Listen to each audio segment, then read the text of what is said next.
Alright, I think I'm set up here. Let's get rid of the image slideshow and the overlay. And let's pick out some music for today. What am I gonna do? What are we feeling?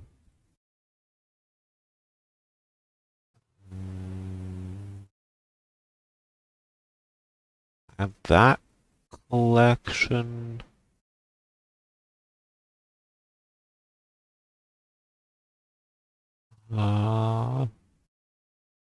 Let's do this. This will be fine. We'll run it. We'll run through VLC Media Player, then I can.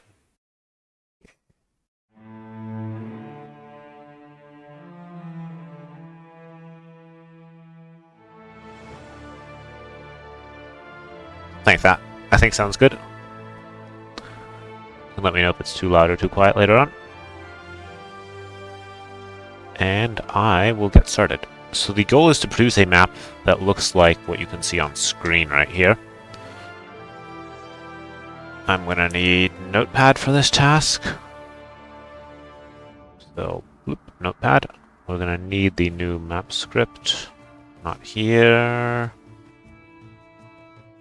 Well, where do I have it? I need...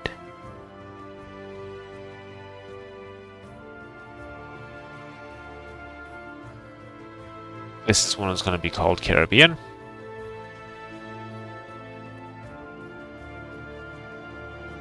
Alright, so we can take a brief look at the example map that we're trying to create here. Fundamentally, we have two pretty small islands with some standardish resources, and they're connected to each other, and then we have three smaller neutral islands that are also connected to each other but not to the player islands. And then we have some additional neutral islands that are not connected to any islands. That's the basic idea of what we're going for here. So let's just write some basics of the code here. We'll copy some stuff here.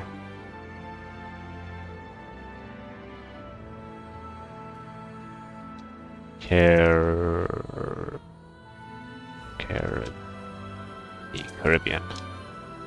I am liable to misspell that regularly. Caribbean.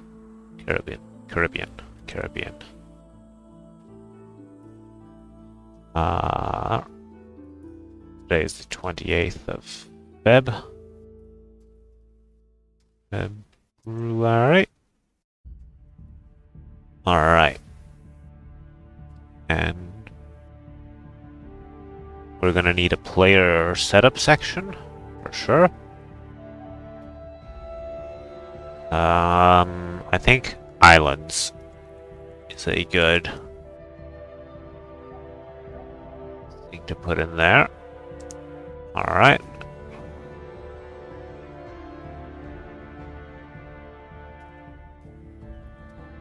And the base terrain, since this is gonna be sort of nice, warm, lush water, we're going to do DLC water. I don't know if it's 4 or 5. I think it's 5. And now we need lands. So fundamentally we're going to do create... Are we going to create player lands? No. No. We're going to create... Are we going to create player lands?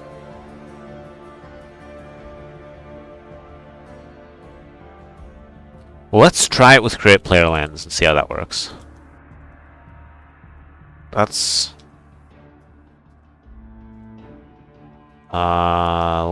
land percent... They're fairly small. Let's say 20% of the map. Just copy something, yeah. Fairly clumpy. We need them to not share a zone. Keep them away from the map edges somewhat. Not too much. They need an other zone avoidance distance. Like that. We also need a terrain type for them. Currently in our example we have dirt, so we'll start with dirt. I expect I will need to do some shenanigans here to make sure we have fair wood lines and so on. But for now, it is a water map. I am tempted to take the typical water map override that the official maps do and do it here as well. Do I have that in any of the ones that I have? I can have it in Hyperrandom. I can steal it from Hyperrandom. Let's open another copy of Hyperrandom.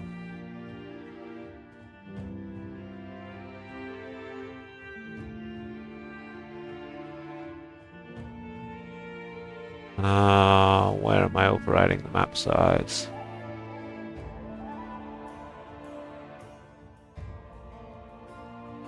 Yeah.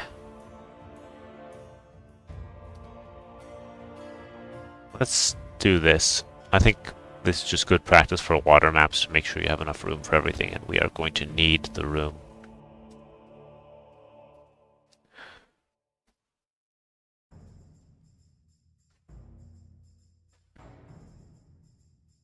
Tiny, then do we... I don't think we need to actually define...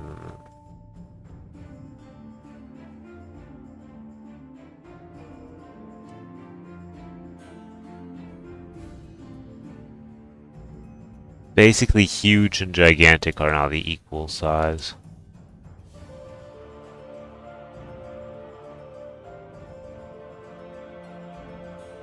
Yeah, we'll do something like that. Alright, let's generate that. I'm gonna need to restart the scenario editor.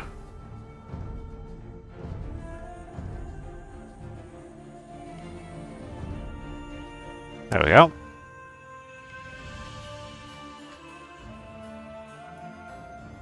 Did I not put enough? Oh, I didn't put any dashes in front of my map name. So it's not turning up at the top of the list. That's no good. We want our map to be at the top of the list so I don't have to scroll all the time. That should be a suitable number of dashes. So I have 6 hours before the maintenance ends. We're not going to take 6 hours to make this map, I hope.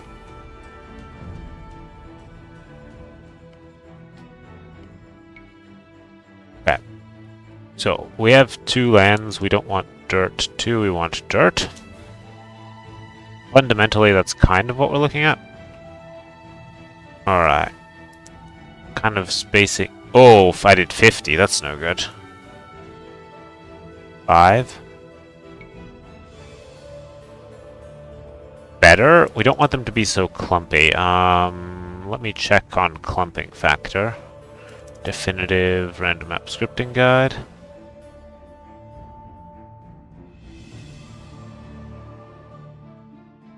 I can show you guys that. If I go... I can also do this, actually. RMSG. No? I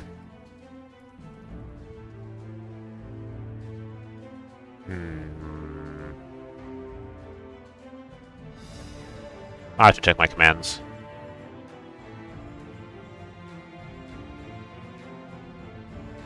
Guess not. I used to have a command set up. Oh well. Firefox.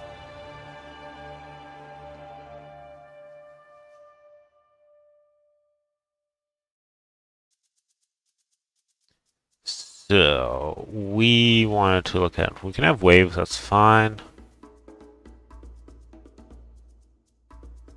I wanted to look at... Oh, we should add a base size. We're gonna need a base size for sure. Base size like 12. We're not a position circle. We may want a circle radius, but perhaps not. Fuzziness is fine. Clumping factor. Moderate values create rounderlands. Alright, I want rounderlands. Let's do 30.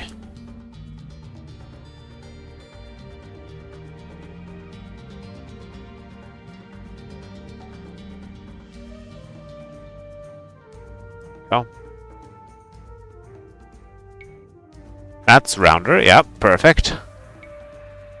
Kind of what I was looking at. Now we need to make the other lands, and my idea here was essentially to create a second set of player lands. And they are this other set of lands is smaller. So we'll give it like 10% and half the base size. And we also want them to stay further away from stuff. So something like that. Now, yes, but no. We want the two big lands close to each other and the two small lands close to each other. So how can we achieve that? Now is when it gets interesting.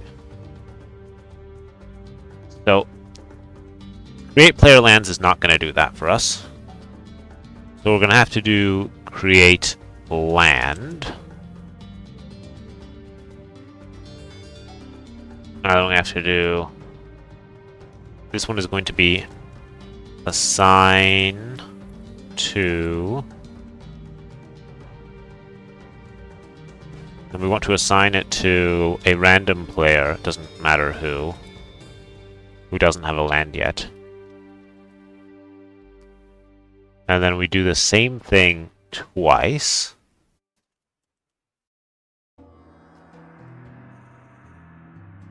That should assign 2 lands.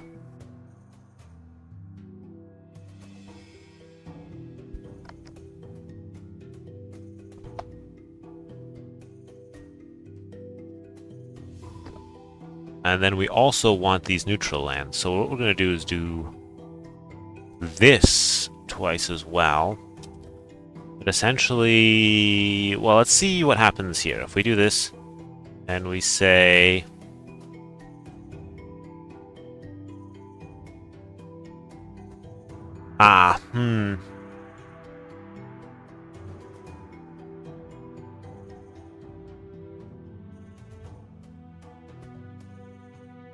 For this, we're going to use assign to player.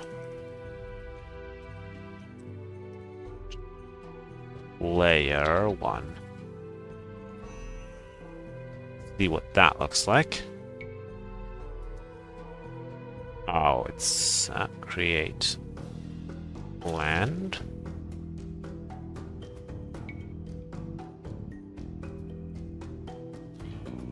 And we want them half the size, yeah.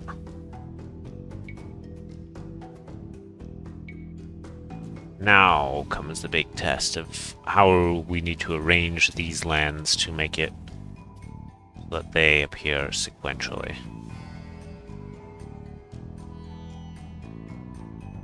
Why are they merging?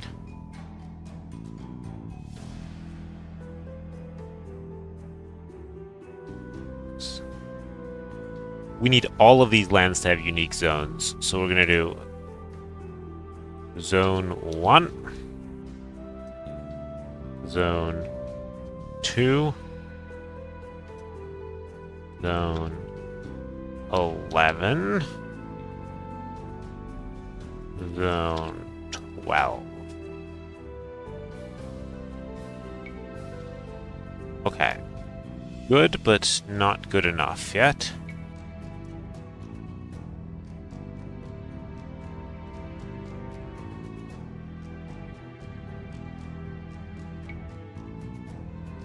There we go. That's what I was thinking of. Nope. So we're going to assign to... We're just going to do assign to player 1. assigned to player 2. That should solve this case. Nope, they did the cross spawn again. That's no good.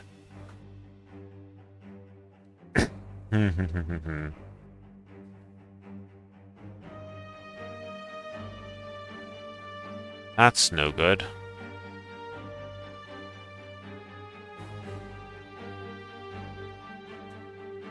If I do it this way...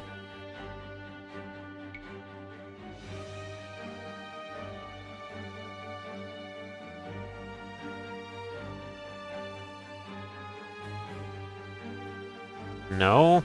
Alright, go back. What if we assign this one to player 2? 2, 2, 2, 1. What if we do this? There we go.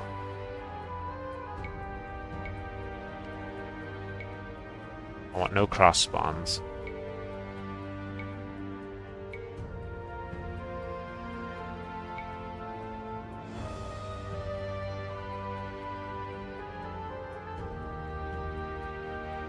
Alright. I think that's kind of what we're going for. We can adjust the fine details later, of course. Who pinged me somewhere? Ah, I see. Yes, yes, I am streaming.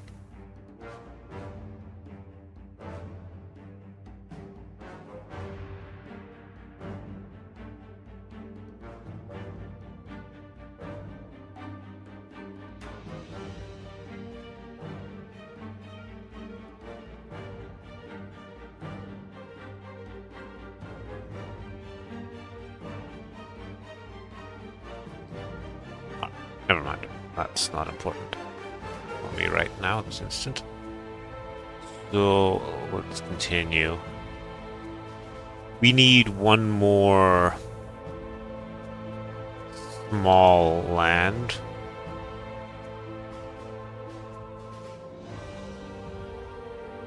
Of the same size, not assigned to any player, but with a land position 50-50.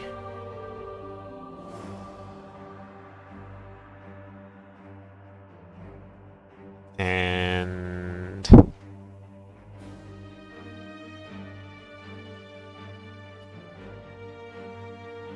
we wanted to kind of not stray too far from the center. But I want to implement something that looks like that image, but not so exactly to have it be super rigid. I'm willing to give a fair amount of flexibility in the positioning. We did something like that. We should end up with a land in the center as well. That would be connected to these two, and these two would be connected to each other. That's kind of the idea that I was going for. I think we now need to work on the spacing of these lands a bit.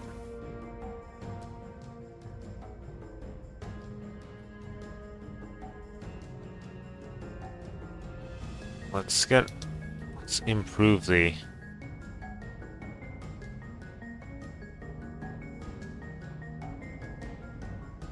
Like, these try to be really far away, but then other ones can be closer, so that doesn't really achieve much. Let's have everything be 10 tiles away.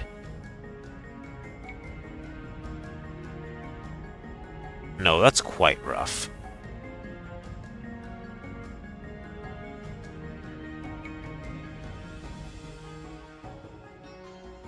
Problem is I don't know where this land will be. So I think another option. Alright, we don't put it in the middle after all. Like, the idea is good, but no. Instead, what we do is we do something like this. We assigned one to player 1, we assigned one to player 2. We could assign them all to the same player. We had assigned to player 1. What? Hear me out. What if we do this? And assign them all to player 1. Player 1 isn't going to get any objects on them anyway.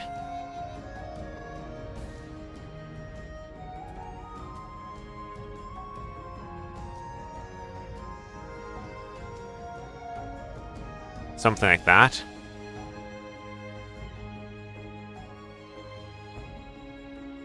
And put them a bit further from each other. And made them a bit smaller.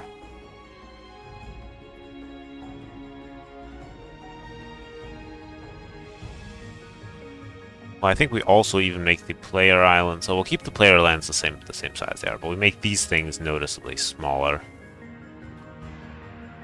Like that.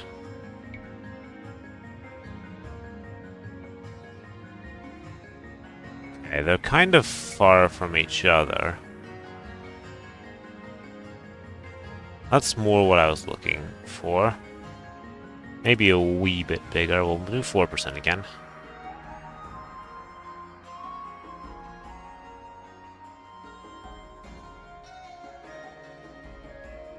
Ah, okay, so the other lands are growing to touch them. Make everything 15 apart.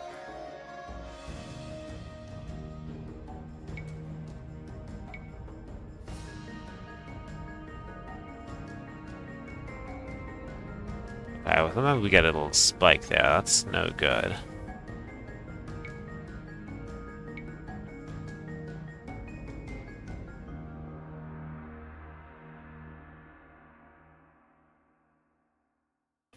Okay. Well, we were kind of getting there. Now let me try some additional shenanigans.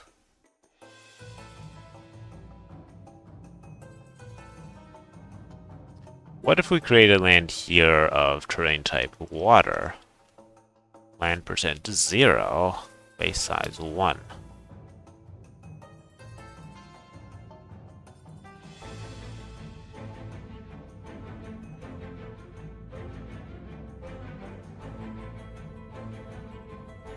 Zone 10. We did something like that. Also, I believe I actually don't need these border attributes for anything other than the first. And anything that I'm assigning to players is going to use the same borders anyway right now.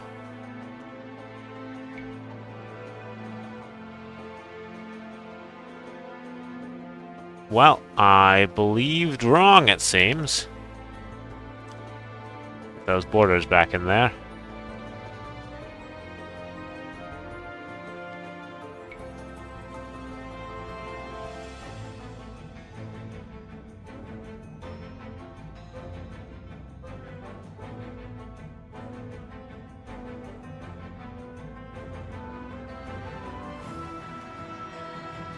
It is something like this.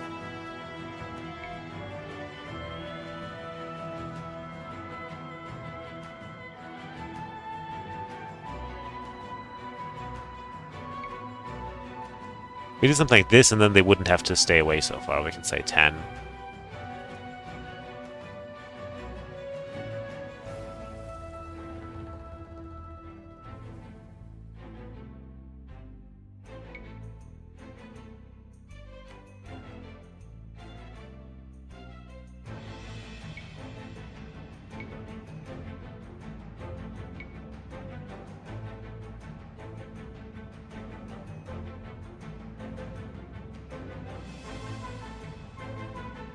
I think something like that looks alright in terms of what we're trying to go for, I think. Say-ish. There is the option that I put in a circle radius. Circle radius. Put all these lands on a perfect circle rather than this box formation. I don't know if I want to do that.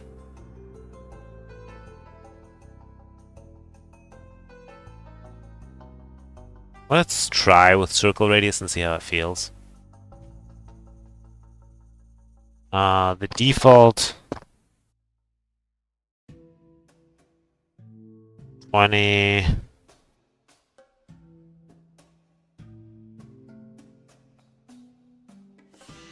So we do 40 with a variance of not so much. Something like that. If we did that,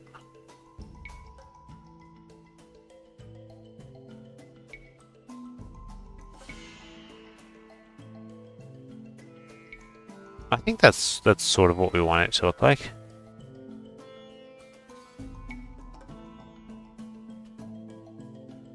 Did I not? I don't want this stuff to touch the edge of the map. Maybe 40 is too much, or maybe 10 is too much variance.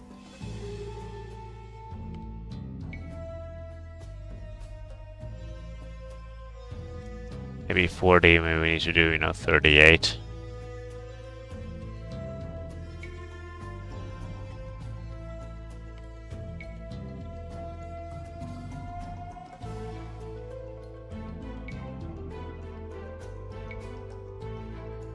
Alright. So let's say we did this. To connect them, we need a connection generation section, which we can do.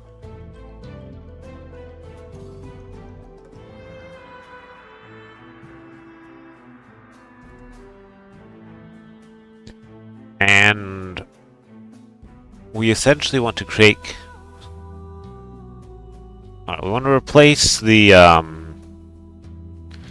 DLC Water 5 with Shallow.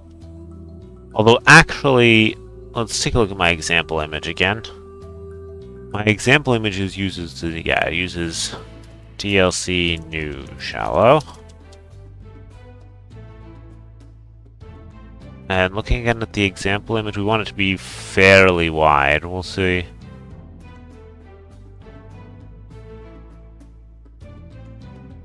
Water 5, we'll say like 10.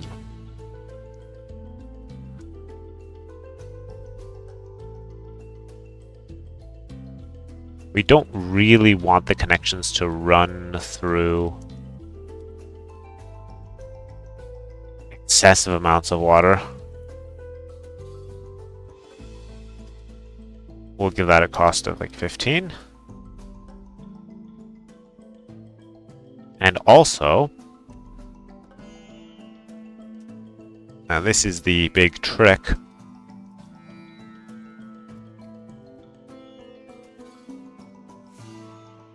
We want to keep it out of certain areas.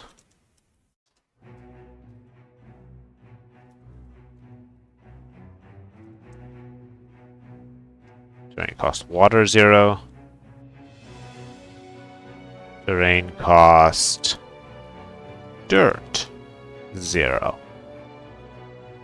Now, this might not work quite correctly yet. Oh, it did. That basically did.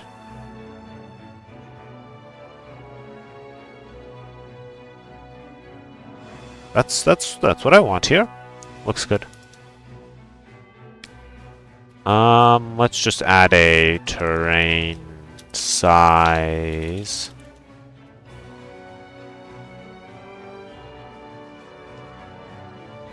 Dirt 2. We'll do the same terrain size for that. That should help smooth out the path a bit. Okay, that is not necessarily what I was going for.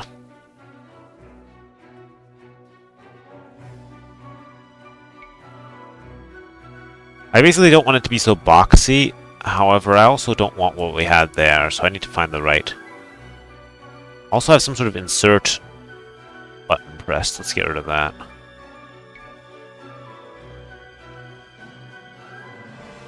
Let's do a couple and see how it looks. Right, maybe the path is a bit too fat. Let's make it 8.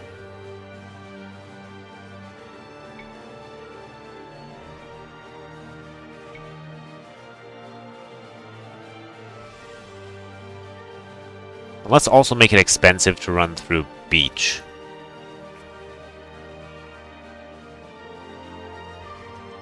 So that it really prefers using the other land as a... Yeah. Alright, that is fundamentally what we want in this map, I'd say. Which is good.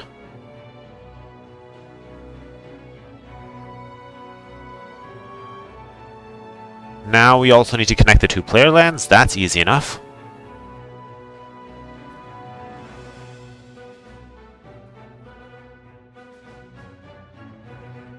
All players' lands. We don't want it to go through water. We don't want it to go through dirt too.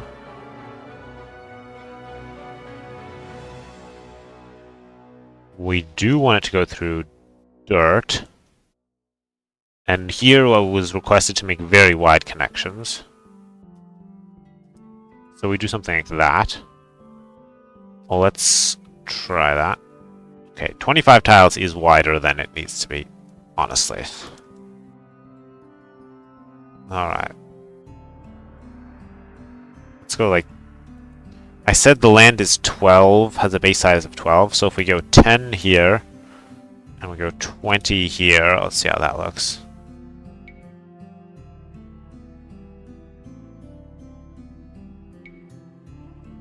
I mean, that's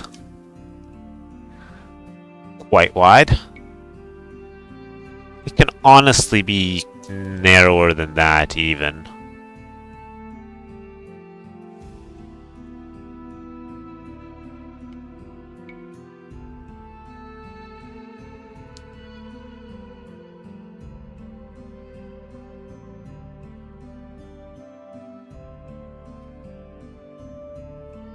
Yeah, I mean, something like this. I don't really like the little boxy thing there.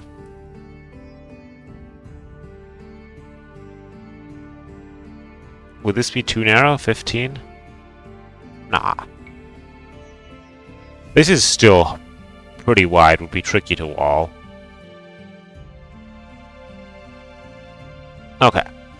Now for the final task, we have a couple more islands that we're supposed to put on the map. Now, officially, I'm supposed to add 3 medium size. Okay, yeah, let me just translate all of this. So,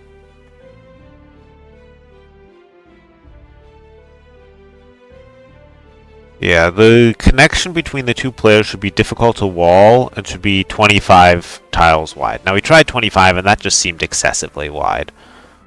And if we look at our example map, I can load it up at some point in full form. I don't think it's 25.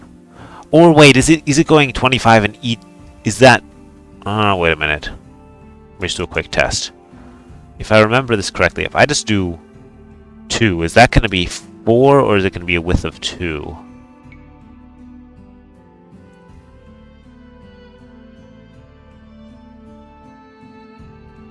We did something like that. We have to get rid of the dirt one, of course. That looks like actually 2 tiles. So why is my grid disabled?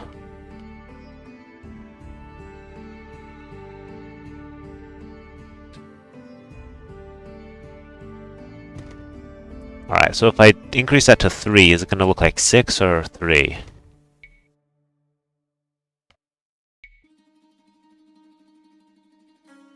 That looks like 6. Alright, so 25, half of that is 17, so 15 plus 15 is 30. Alright, 15 plus 15 is 30, so 12 plus 12. Alright, so we can get 25, like 14 plus 14 is 28. Let's do 13 then. 13 should be fine.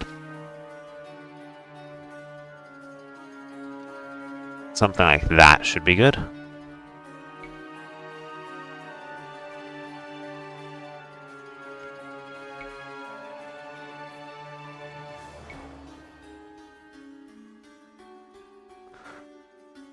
Alright, let's deal with the neutral islands that we want.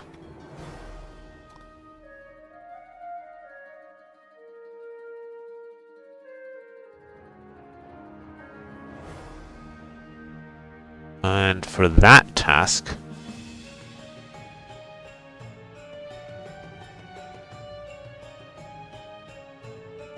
we are going to do... we're going to do some more stuff too.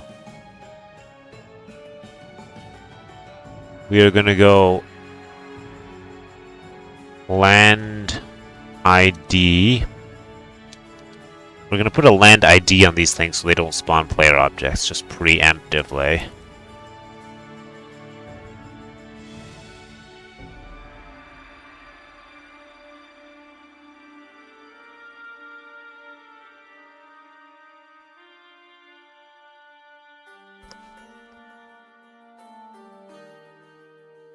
So these lands can have...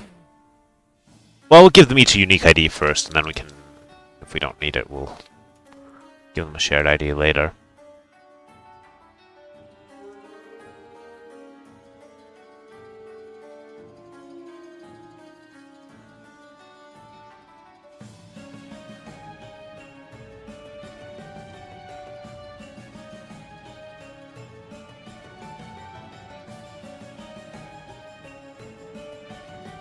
Okay, something like that. Then we need some more lands, yeah.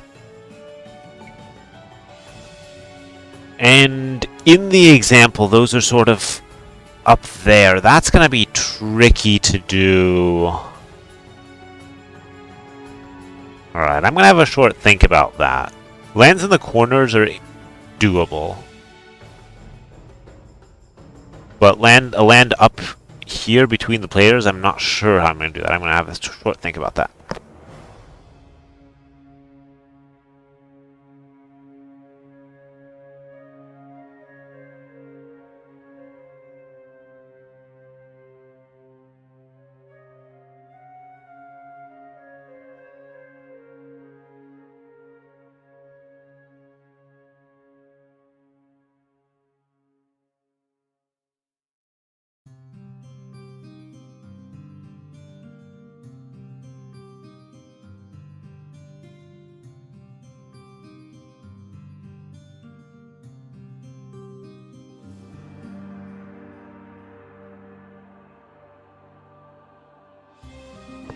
Alright, so here's what I came up with.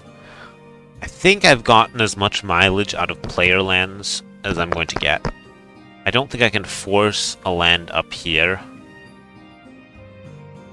because I don't know where up here is.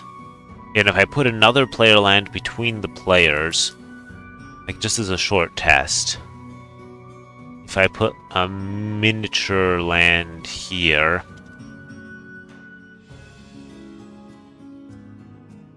you know, whatever, land percent 1.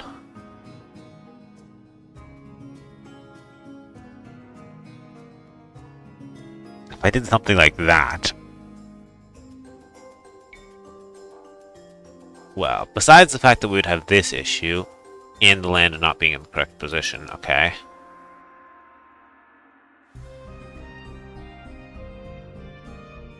If we assigned it to player 2...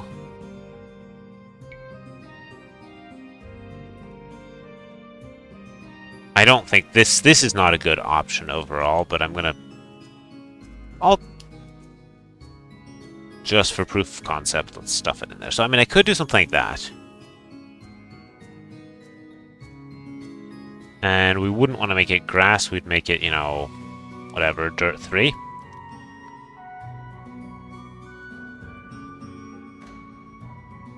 Dirt 3.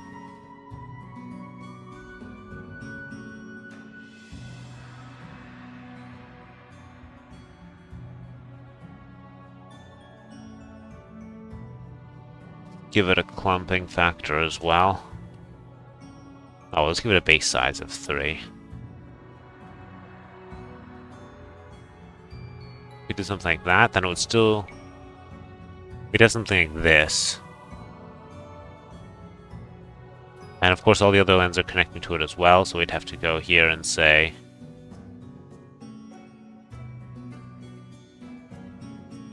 Dirt 3. Make that connection impossible.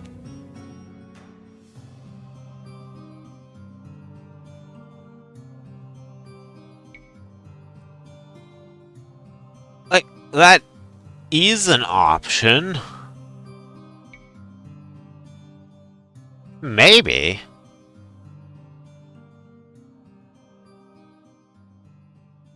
Can I be sure that the shallows won't connect to it? It sometimes does.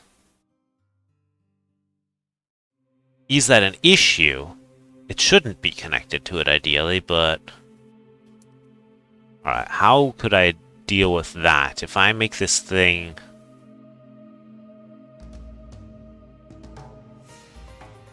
clumpier...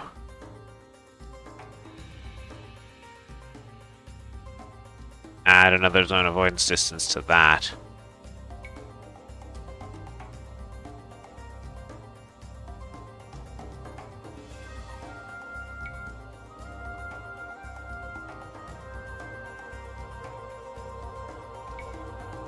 I mean, it sometimes is connected. I guess it wouldn't be super unfair if it is.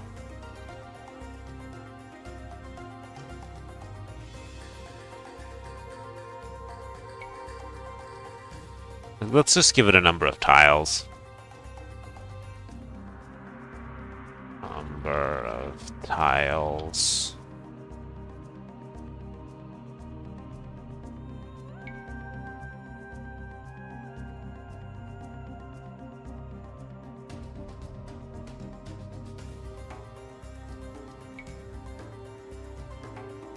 Okay, so that would sometimes be connected. It would also be really small.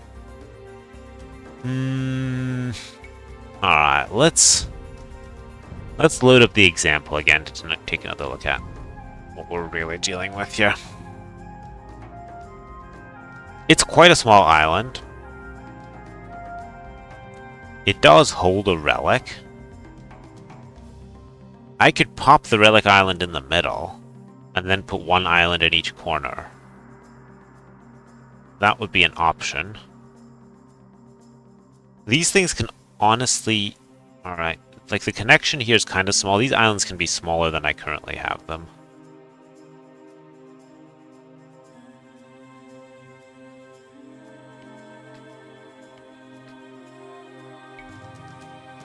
Like these can be one size smaller. After all.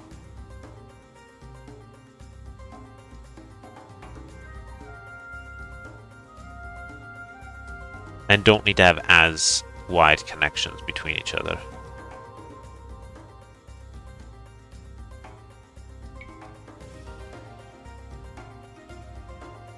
I will have the middle one be a bit bigger, maybe.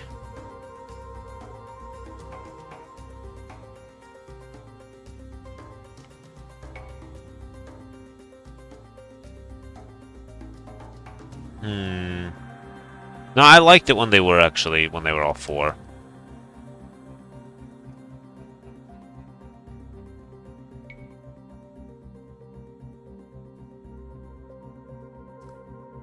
I kind of like this as a relic island. Like, it'll sometimes be connected, but...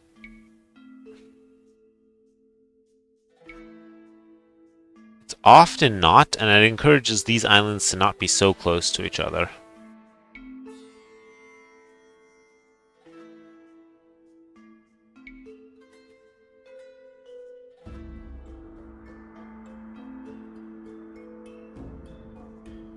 I don't think there's a real easy way I can prevent this one from being connected to the others. If it came with its own water terrain and the connection wasn't allowed to go through the water terrain.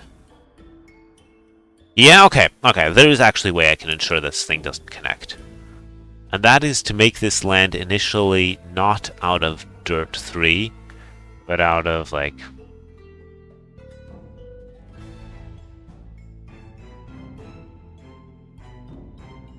Let's go back to this.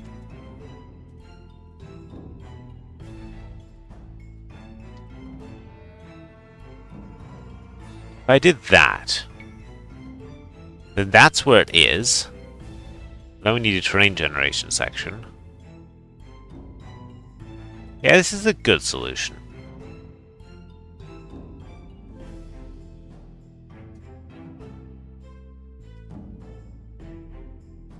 And these other lands here that we have, let's just make them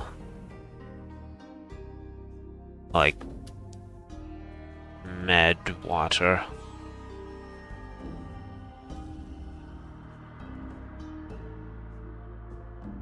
No, we'll make them super deep. We'll make them DLC water 4.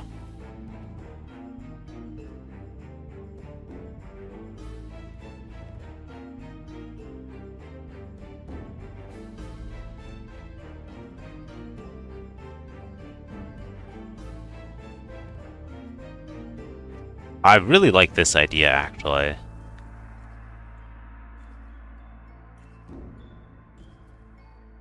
Base terrain, water.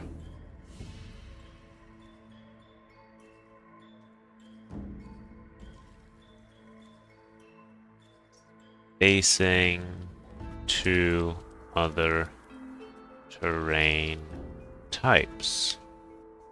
1. You don't. Sure. That should create our island, right?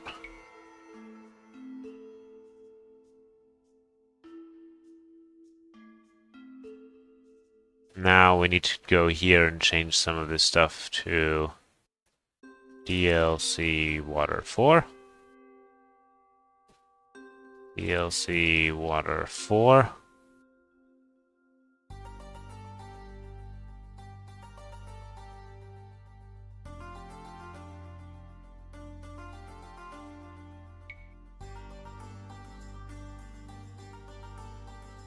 And now we can guarantee that this thing isn't connected.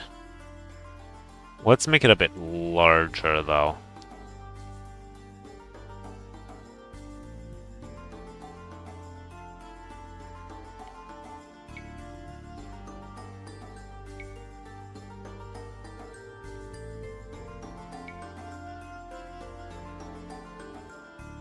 Okay, and then we need some more neutral islands, which we're just going to stuff in the corners, I'd say. Because they... Let me check my description again.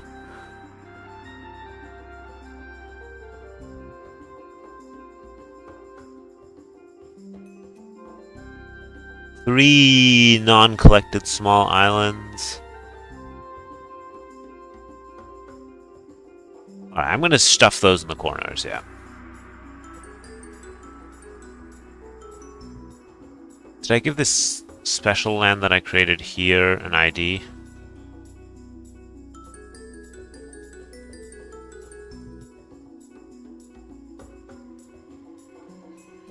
Alright, we need to think carefully about this. This is land 1, zone 2. This will be zone 9. Alright, now we need to create 4 more lands. This is gonna break. This map is gonna break horribly with more than 2 players. We'll deal with that later.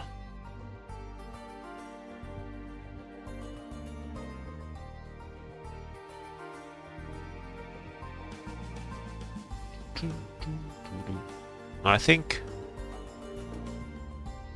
Yeah, here we don't assign this to a player. We need to pick another terrain. Let's just make it grass for now.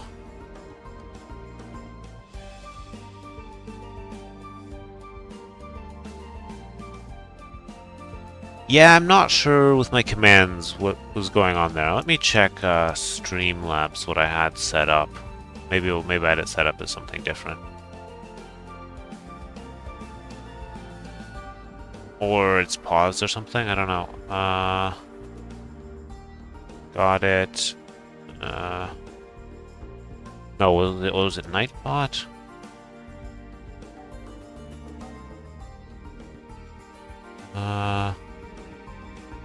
RMSG should do it. But perhaps... Let me just check. Is Nightbot not in the... Nightbot is here.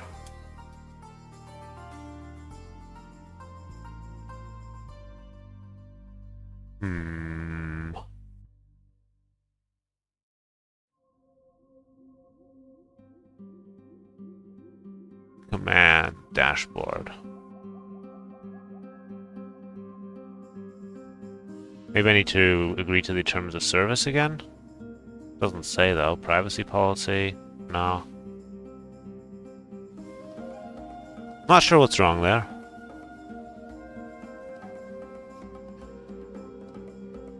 Commands, where are my timers?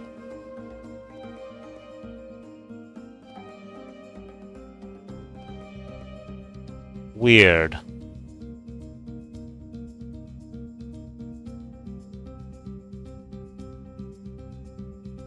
It should work.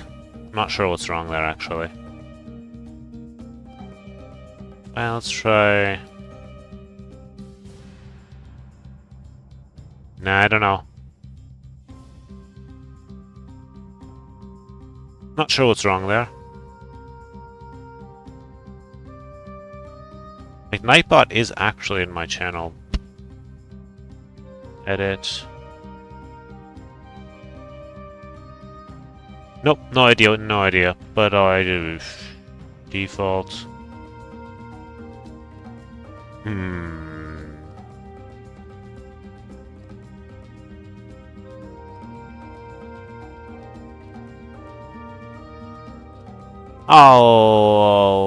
I'll have to configure that some other time. Not sure what's going wrong there. Oh well. I was gonna make some additional islands. Well, we can make them... Let's make them DLC dry grass. 1%. Base size of about 3. Zone 20. Land ID 20. Land position. Are they allowed to be touching the edge of the map? Not really. Let's add something like this that's smaller.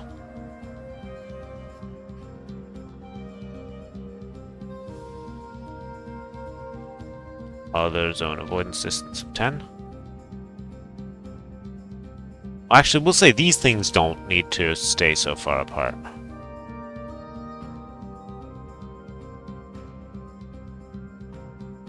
Like these, if they stay a little bit apart, that's okay for me.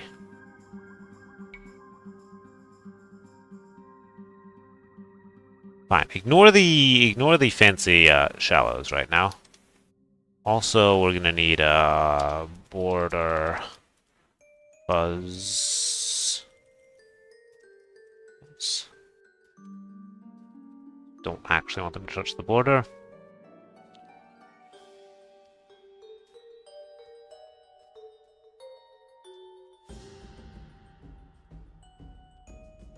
We do not want connections to these islands.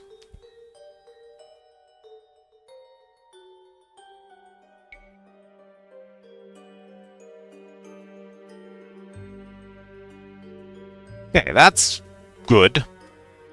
Kind of what I was looking at. These things might be a little bit too small right now. Should I say maybe we'll make it 2% with a base size of 4.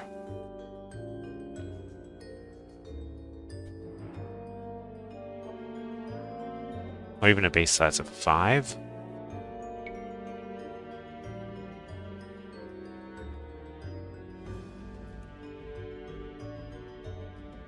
Alright, we'll make the base size a little bit smaller. We'll increase the border avoidance by a little bit.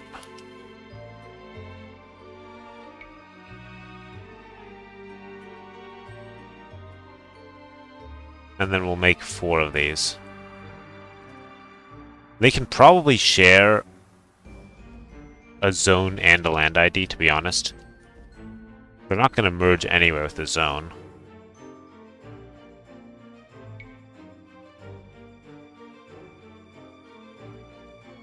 Of course I need to, they can't share a position.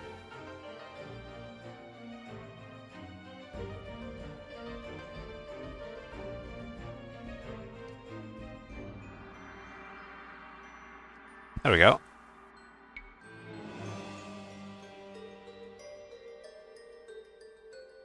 I'm making them a little bit boxy.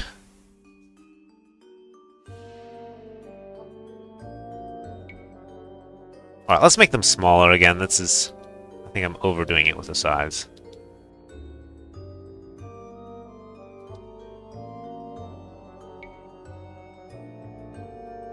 Okay.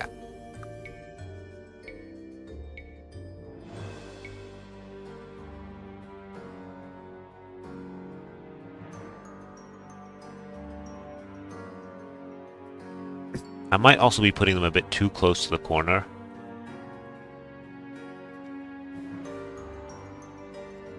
move them out a wee bit.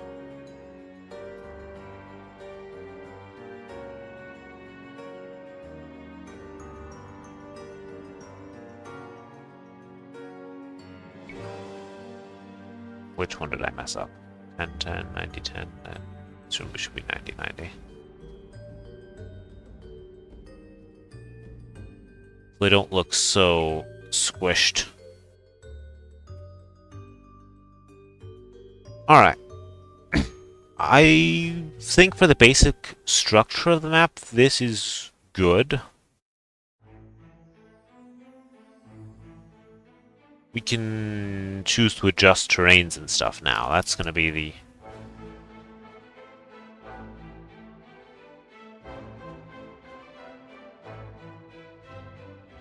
the other thing that I want to do.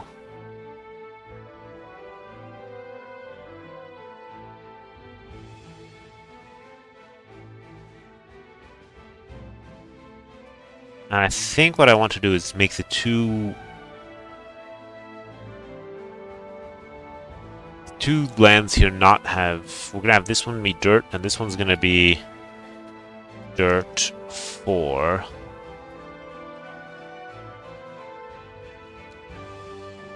It won't be like that at the point where we get to connection generation, but for now we're going to put it in terrain cost.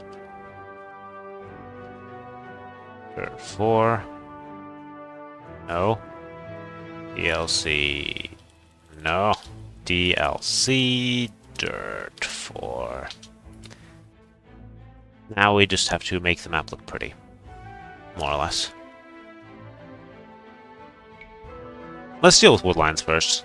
I guess since that's the important thing. Let's look at our example again.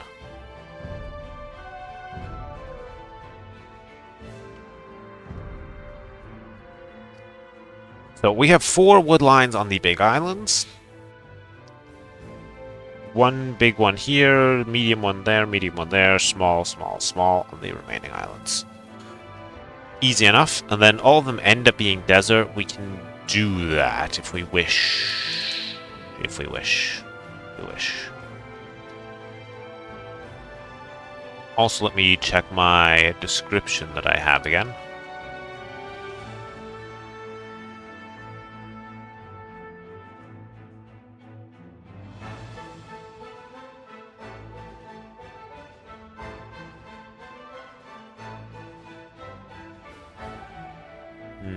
Alright. So... my notepad was messing. It was being semi-transparent for a while. Fix that. Okay. So we need some wood lines. To do that...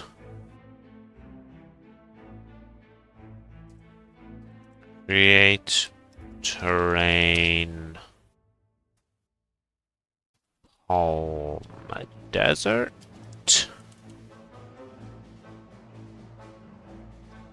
Palm Desert. Palm Desert. Base terrain dirt. Land percent 3%. Number of clumps 4. Set avoid player start areas. Spacing to other terrain types to keep it away from the shore.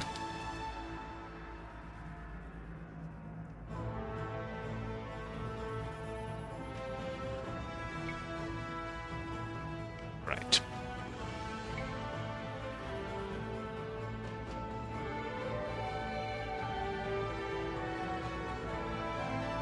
Okay, that is way too big. So let's do 1%. That's better.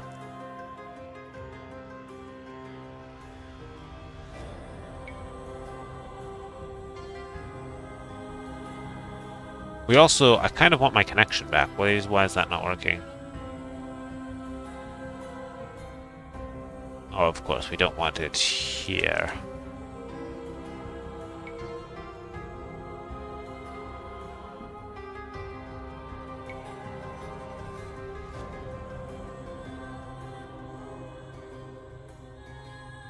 Alright, what we're going to do is we're going to do this a bit more complicated. We're going to do 3 clumps like this. And then we're going to add the 4th clump as a number of tiles.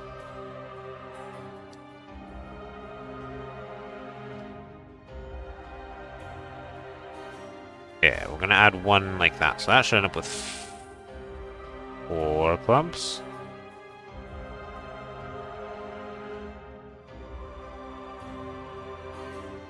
Why are we not getting it?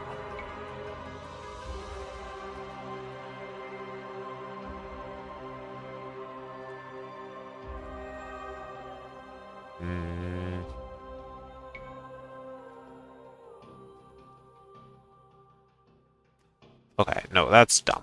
We're gonna go back to this idea. We're gonna do 2%. We're gonna make the player lands. No, we're just gonna accept that there should be a fair amount of wood lines on them. Nah.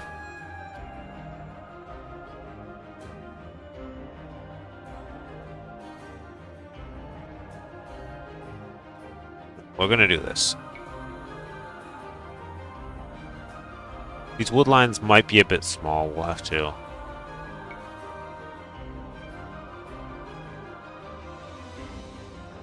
Might have to increase the wood per tree or something.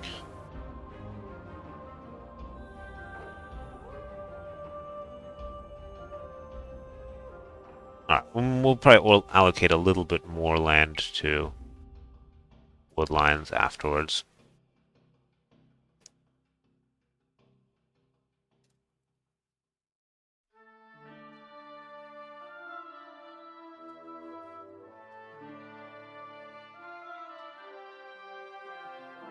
So this allows us to make sure that we have wood lines on both islands.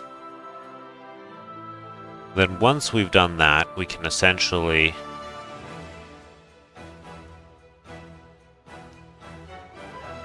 create dirt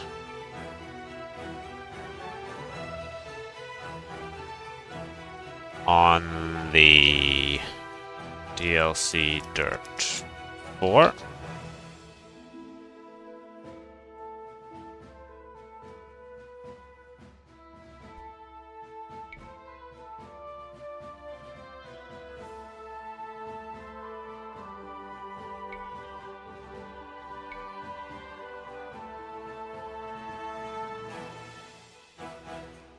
Alright, let's deal with wood lines on these lands. The middle one is supposed to have a bigger wood line than the others. Now, one way to achieve that would be to make that land bigger. Another way to achieve that would be to give this one a different terrain to begin with.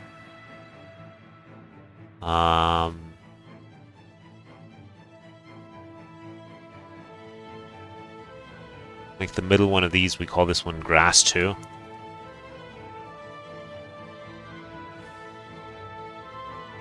And then we go here and we say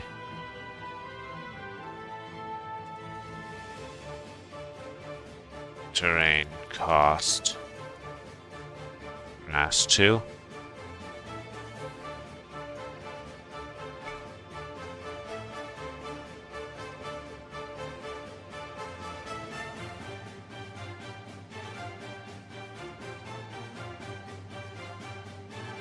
And then we need a palm desert on that.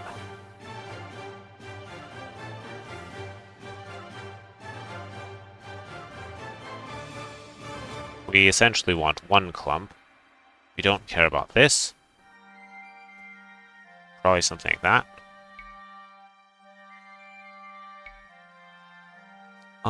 Yeah, perhaps even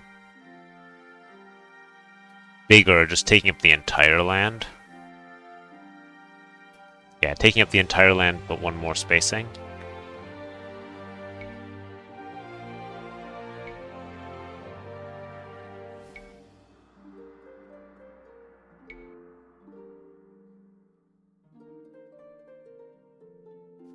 Yep. And then we can go to the two other lands. Each of them are supposed to have a medium-sized wood line on them. So maybe we unpack another potential terrain and we say...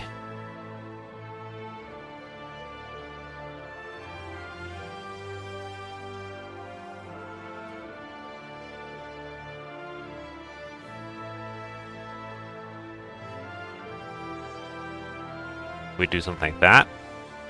Then we turn that into dirt as well, yeah. Ah, right. We need to maintain the different dirt terrains for the... Okay, so these islands... I see. We're gonna make it desert.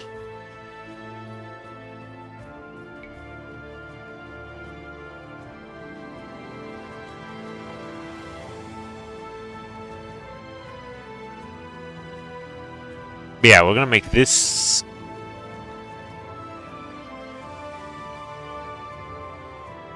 these lands are gonna become desert afterwards. And we need to separate the two that we have there as well. Both of them are dirt 2 right now. Let's make one of them terrain type. Oh, what else do we have?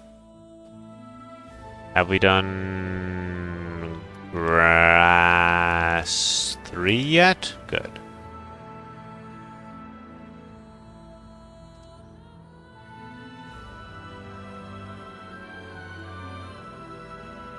Alright, we'll just ignore the connections for now until I'm done with this, I'd say.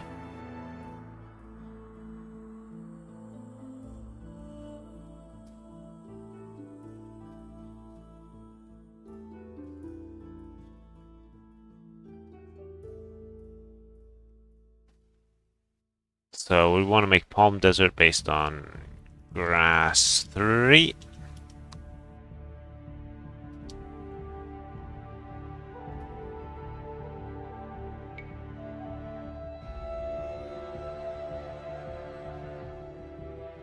We'll allow it to be closer to other terrains. Oh, it's this one here, isn't it?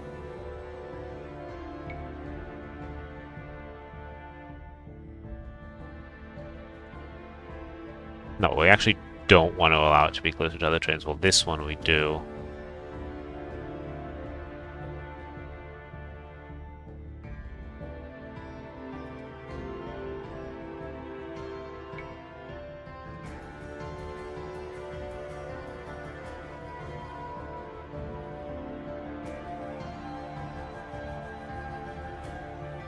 Good, and then we do this trick one more time for dirt 2.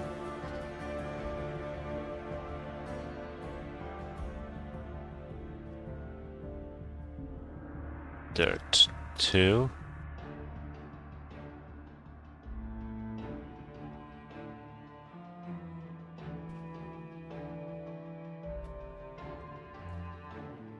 Okay, we do all of that, and then we say we're connecting all lands, but essentially we don't want water,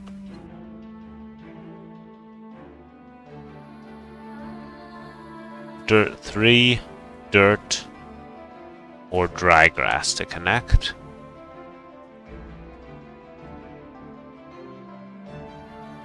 And here we don't want dirt 3, water, dirt 2 no longer exists, that's desert.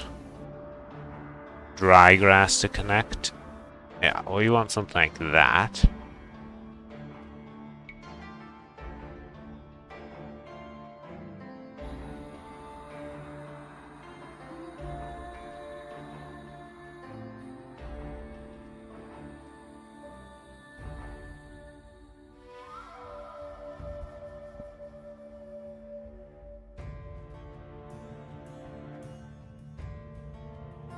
Oh, and we definitely don't want the connection to run through this stuff here when we do this. So we want to go... Oh, it's not running through it, though, because it can't. Let's... Yeah... Yeah, no, it's fine. Okay, now we need to make these wood lines a bit more consistent in size, which is going to require...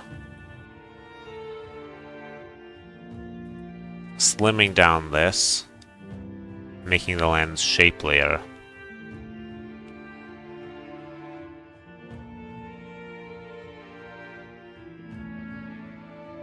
Okay, let's do like some players.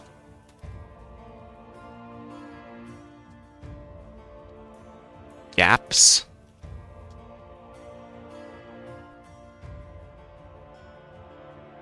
No, this is not a gap. This is the between players. This is a gap.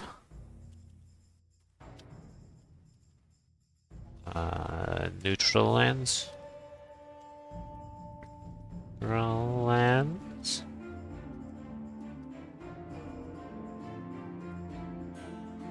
Gap. Just so for my own sanity, so I know what's going on here. Corners. And we want to make these here. Let's make them plumpier.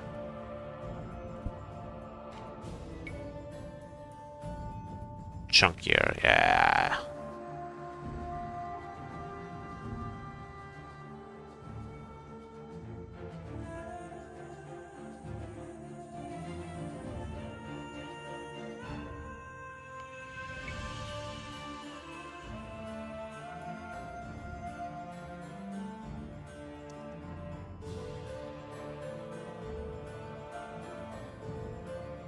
Let's make the middle two...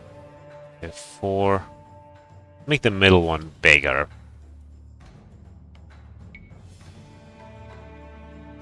Make sure it generates enough forest.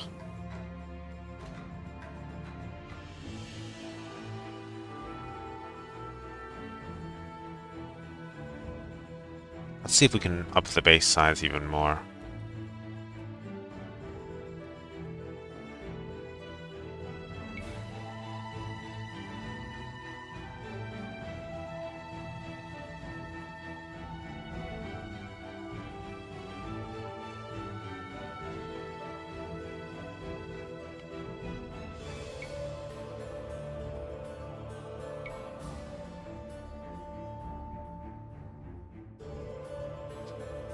I could also get rid of the gap lands. That might be a good idea.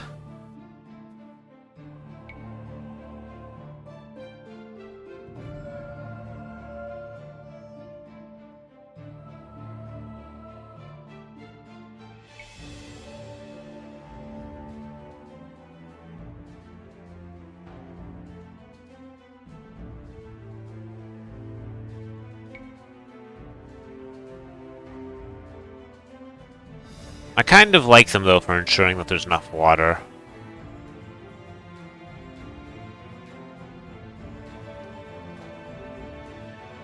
There is some...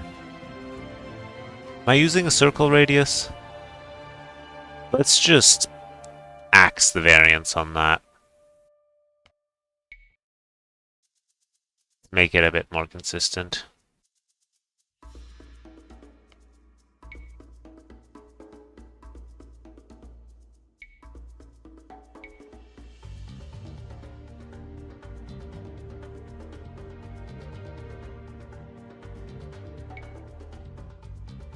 Well, let's not axe it entirely. Give it like a variance of 3.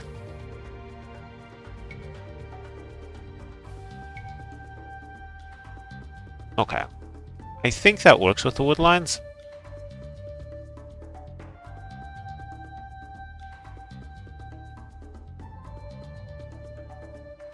Now we have some additional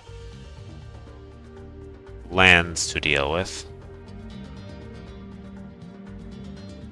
We can We could make the corners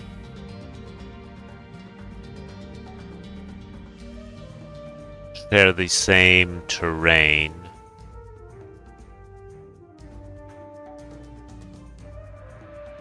as the this land ends up doing Dirt 3.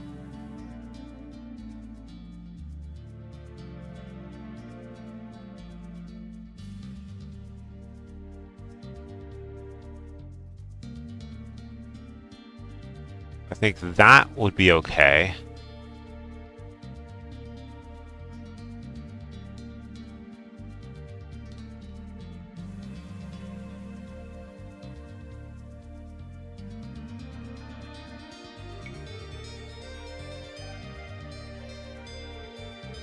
And if we're going to deal with these small lands, let's might as well deal with this ring of water here. We're going to put in my tried and true water mixing code from Docklands. Go to spot as I need to steal it from.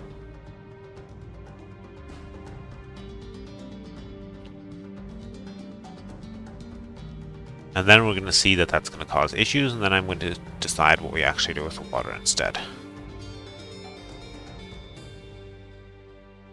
And of course, this is now going to mean that there is that the connections can't be formed. Also this issue.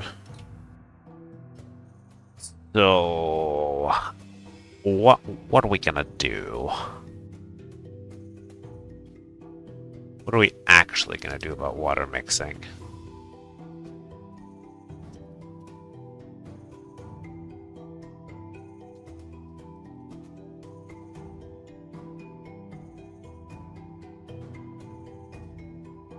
Let's create water.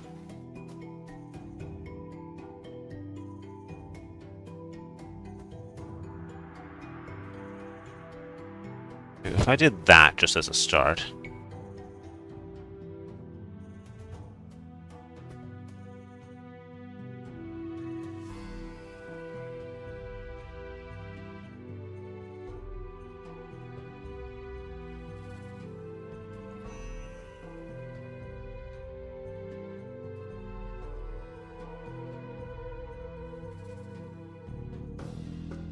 Like that, maybe? That creates a more noticeable ring effect. No, we don't want that.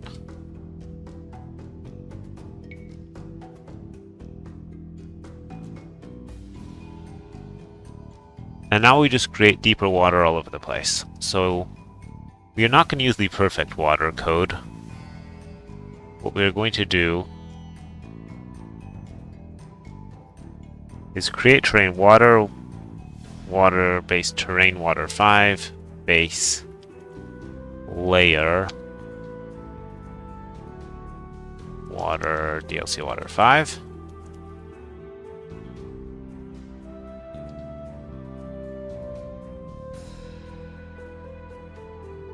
Come on. We want 10% of that with 10 clumps.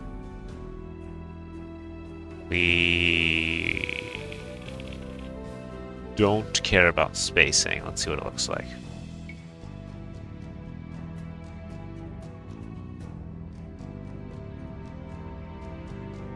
Alright, let's get rid of the masking.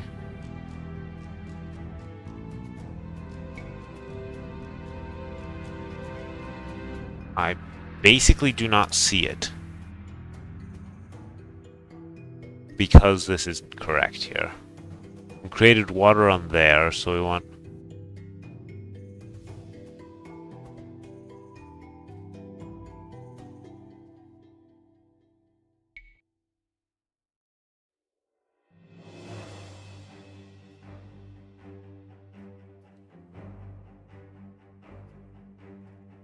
Let's do something more obvious so we actually see it. Okay, the snow works.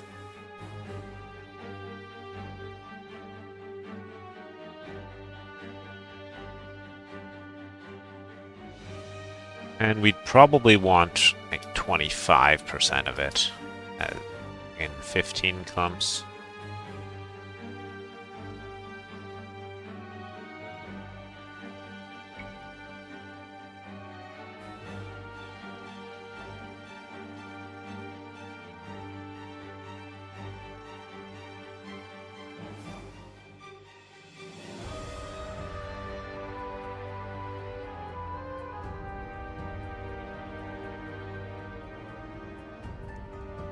Now, instead of doing snow, we do water.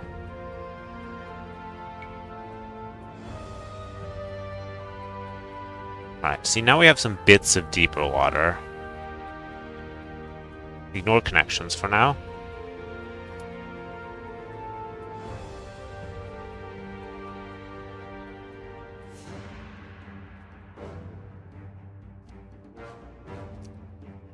And then I also want to create some even deeper water.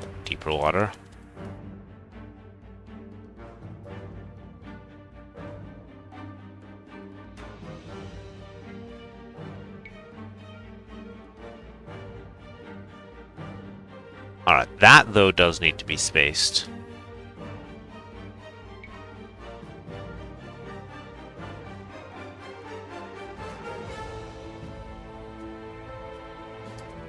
And we could give that a terrain mask.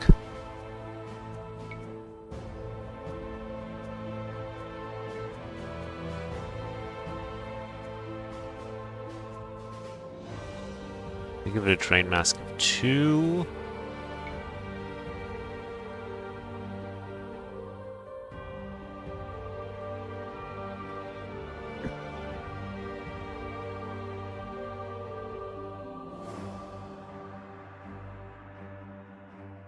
Let me test something. If I do this,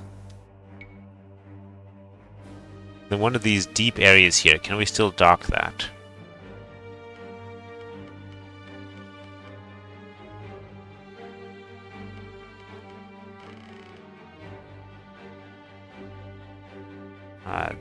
Duh.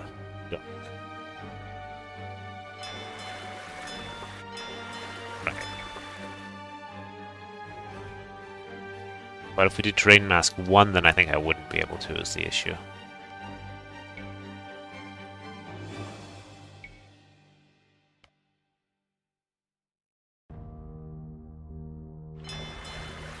Able to dock that as well. I guess because I have the shallow water in between. Alright, so let's not worry about spacing then at this point.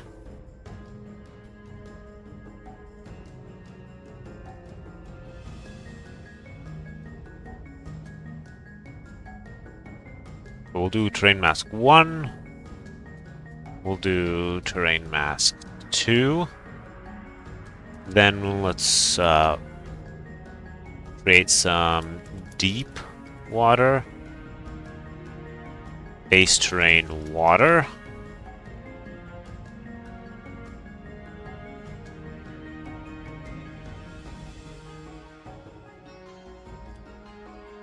It's just, I'm essentially inventing some new water mixing here.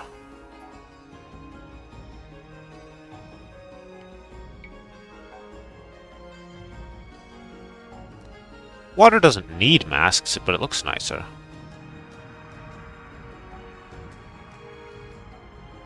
It looks nicer. And that's why I'm doing it. You could just have the same water everywhere, but you can have... Especially the medium water has some very cool masks.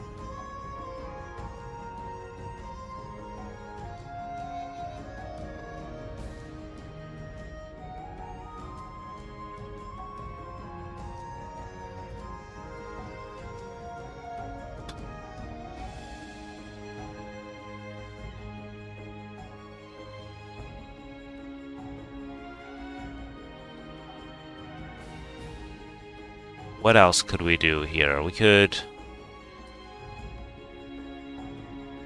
create base terrain DLC water 5.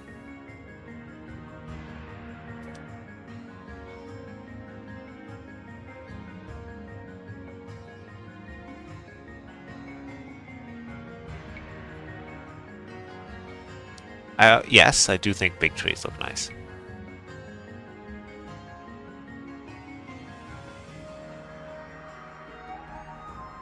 And now I did something crazy here. We wanted to make...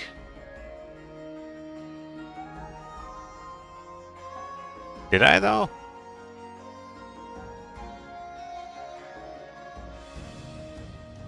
Something changed here. Wait. 5 is...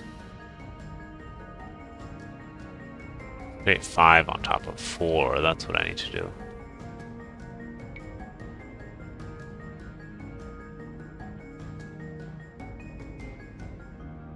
But we need to use terrain mask 1.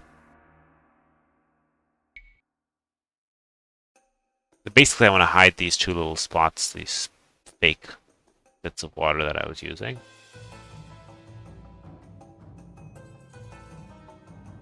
Okay, now let's fix our connections so they still work.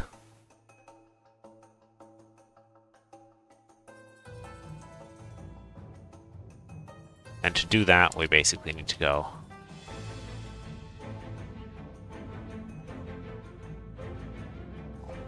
water with new shallow. Med. Water with new shallow. And deep water with new shallow.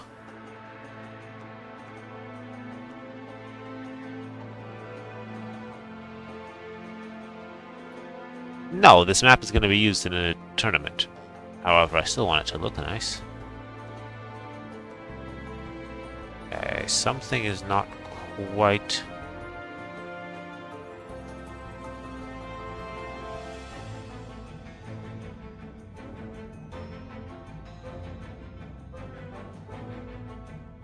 Ah!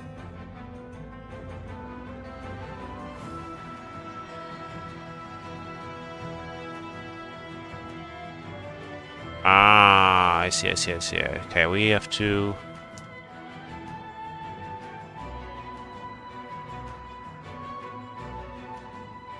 I'm not sure what's happening right there.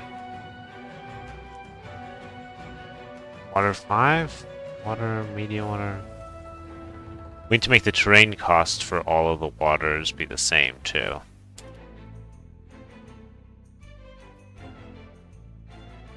That's important.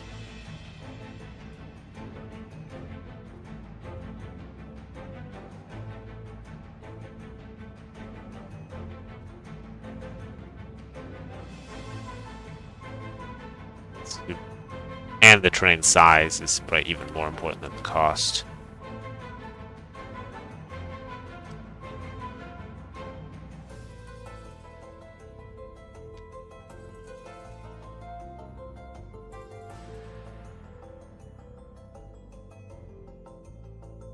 No, it's not overloaded with stuff.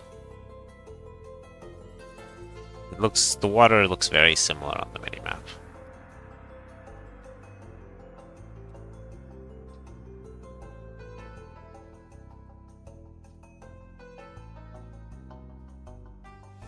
I might need to simplify it a little bit though, because one thing that I was doing earlier, one trick has now failed.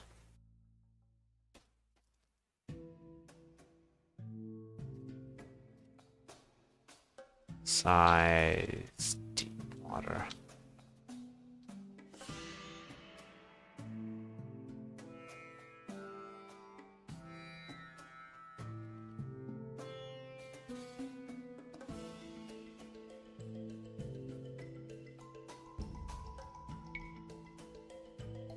My connections are back. However, I would like to have them avoid this island again. So to do that, let's go before we do all of our stuff with the water. I'm gonna break here. We're not doing this. We don't need that code at all.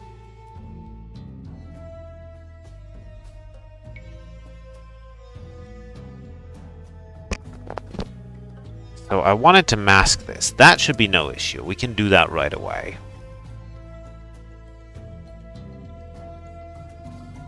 And then we reconsider what we do with the rest of the water.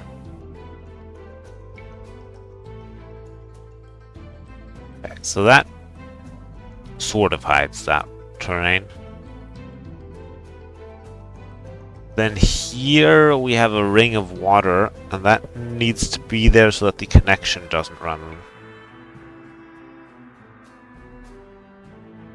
through it. But now the connection can run through it because I said it's allowed to go through water, which we don't want.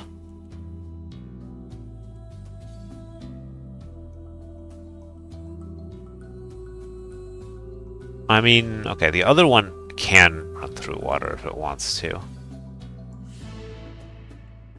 This one I don't want it running through water. If I do that... Did I not save changes? Oh, well, I'm deleting the wrong thing. I don't want it to go through water, I said. If I save changes... And we have this, which is good. But that means I need to keep that ring of water around. So we're just gonna use medium and deep water instead for all of our stuff.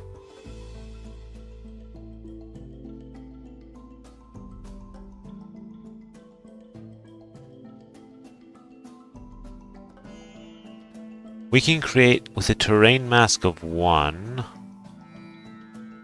If I do that, that is fine. So far, so good.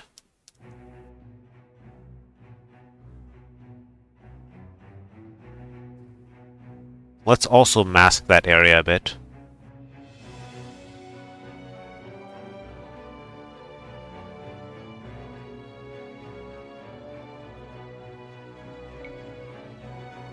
To really hide what I've done there, yeah.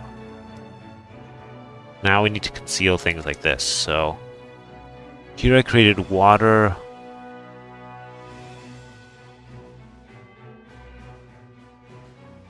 Right, we just copied that up and said that that's okay. We did that already, then this part here, we created actual water terrain, which I don't want to do. So we are going to create medium water instead of that.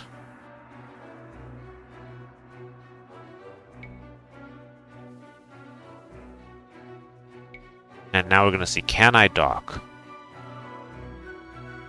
I can dock as long as there's some water. Because the issue is if the water touches everywhere, then I won't be able to dock. But I can still dock.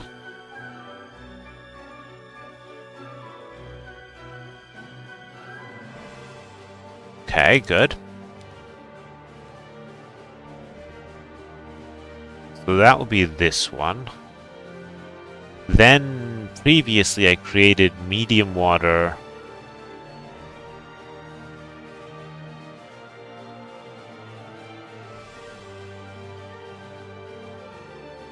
We can still do that, I think.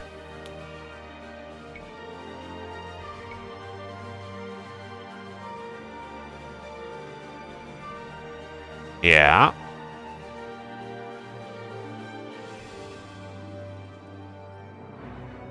And then I created medium water where I currently had water. Terrain mask 2. That is also fine to do that.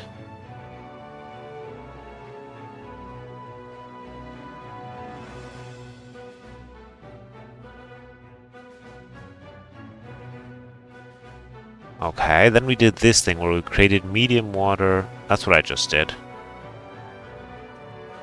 Then we created deep water on water. Now that's not possible because we don't have water for that to be created on. But we can create that on medium water. No, not a medium map. There we go.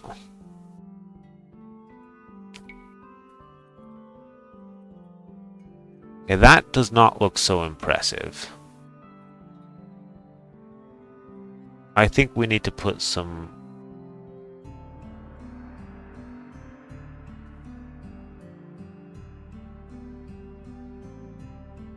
That is not nearly as impressive as I expected it to be.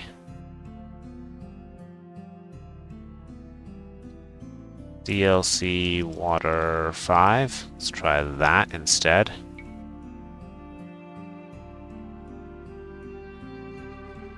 No, it's just not very impressive. So instead of doing that, let's create normal water again.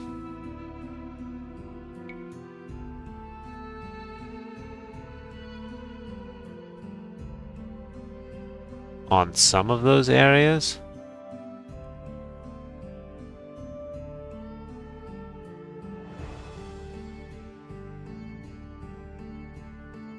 And we can create DLC Water 5 on some of them as well.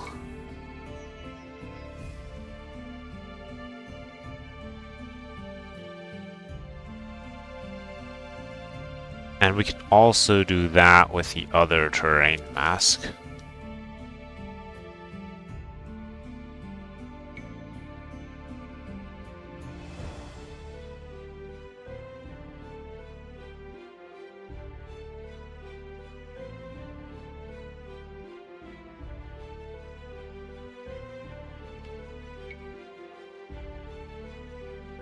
Alright, we still have some, like, 2 deep patches that aren't somehow masked. We did this to cover up the rest.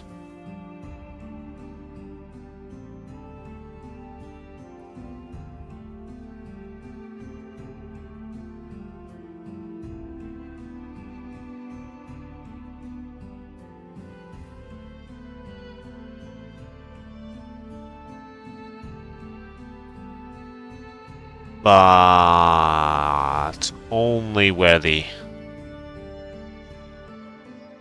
base layer is also med water.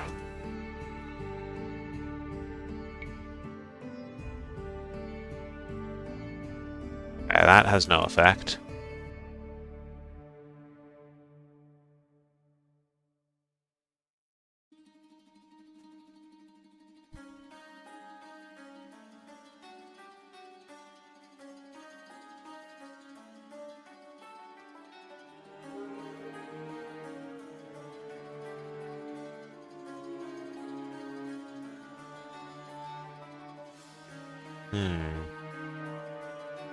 Let's give this a spacing. Just a bit more spacing. And then we create deep water, base terrain, medium water. No terrain masking.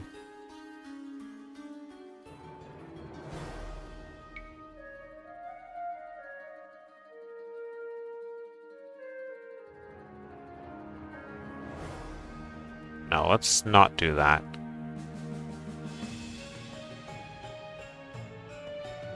Base layer water. Terrain mass.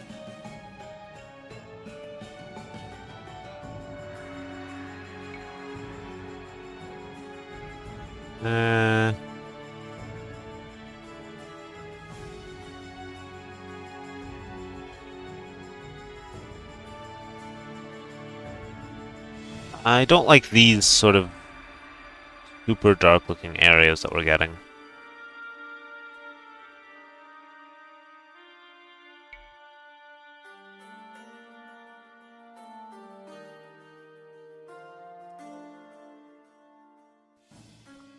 So how could we do things differently? When we create the medium water, if we created all this with the terrain mask,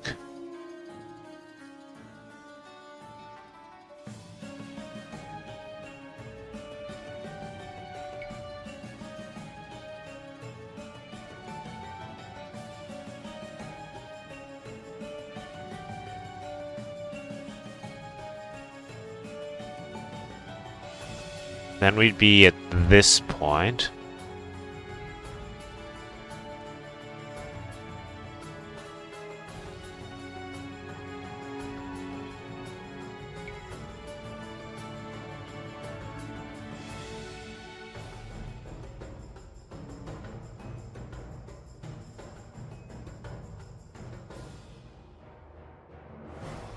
Then we create some more with the other terrain mask. Fine.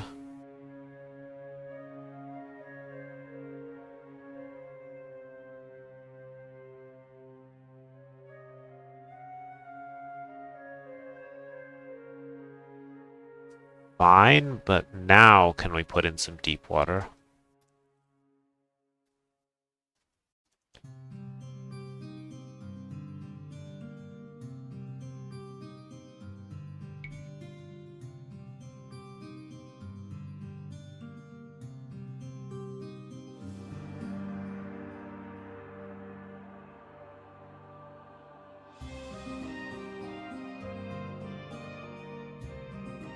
I think this looks pretty good. Especially when you go to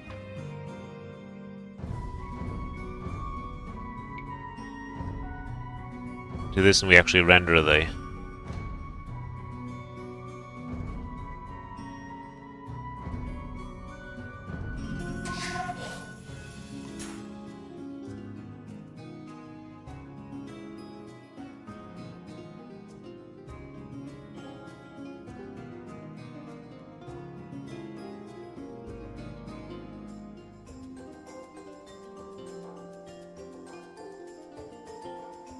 I mean, that's what it'll look like for people who have the full 3D water stuff on. I would keep it on too, but it's still buggy in the scenario editor.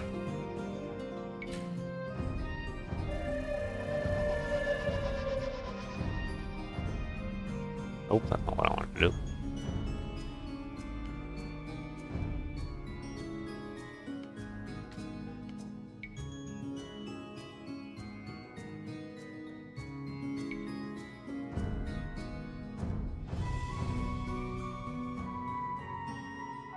Alright, let's get the objects sorted. Or, okay, no, we should do some more things to make terrains look nice. We still need to do the forests on the little islands.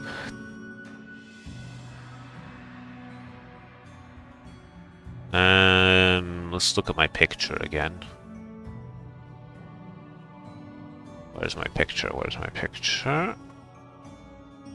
Yes, we need a small wood line on each of the small islands. What we're going to do for that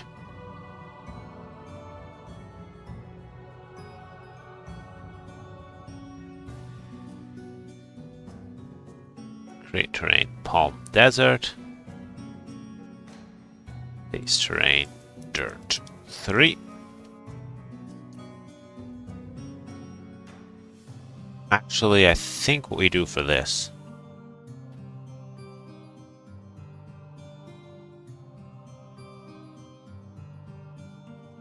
is something like that.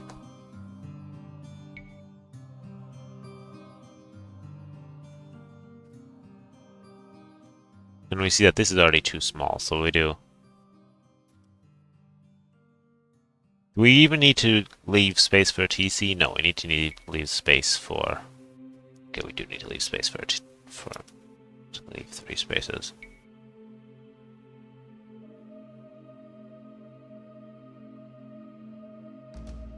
We could even go for the other palm terrain.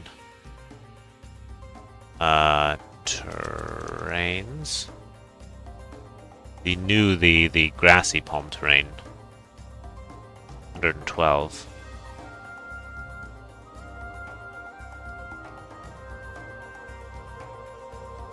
Cost.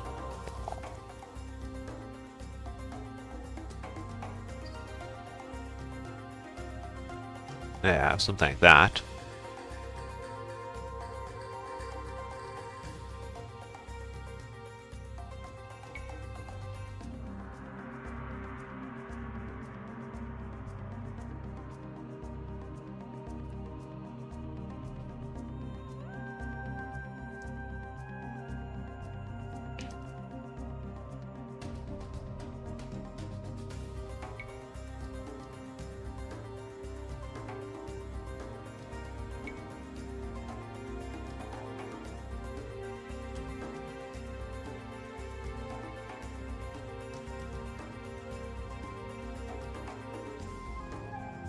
Let's see if we can fit a town center here.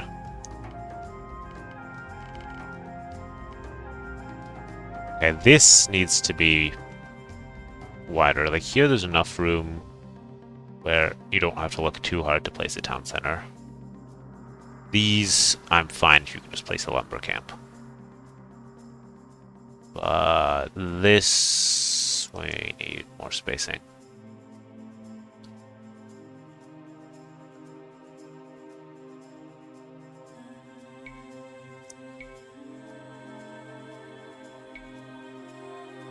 Okay, good.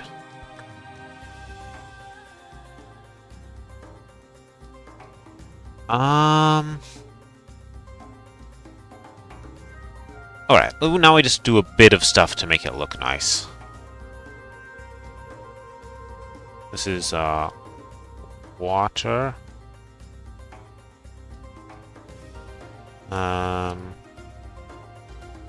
Cosmetic, terrain, mixing. And now we take a look at, like, what's a good example map that I want to look at here? ZN at... No, no, no. This looks promising. We can mix some dirt too. That's a good one to mix.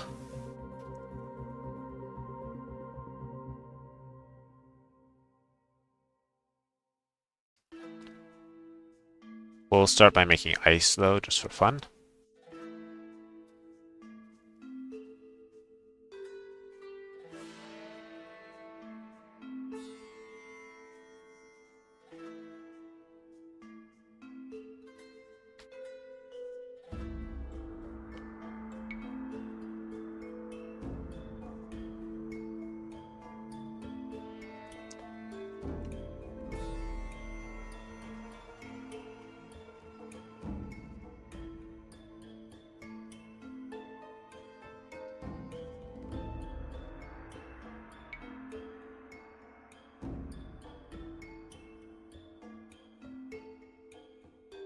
I think a bit of that is good.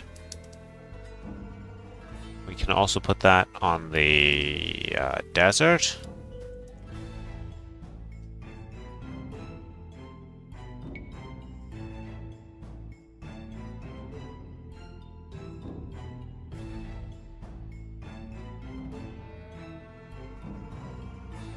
And then I think we want to definitely put some desert on the dirt. Maybe even as the first thing we do.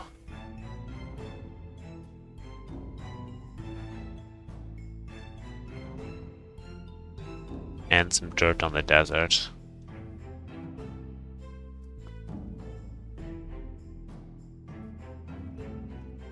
There we go.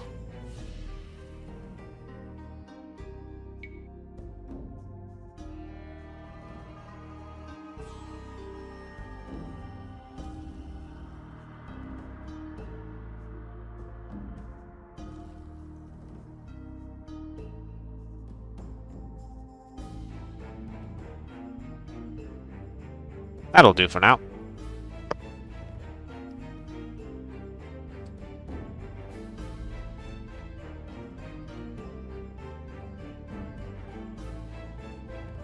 I'm making the map that's in the corner up there. More or less.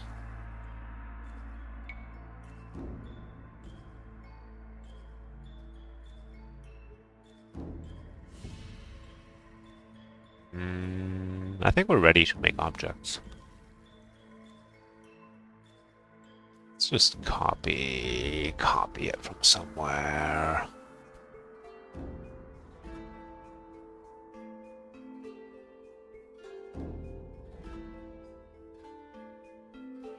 And then fix it up afterwards. I think we'll do that. I have some specifications for which objects I need.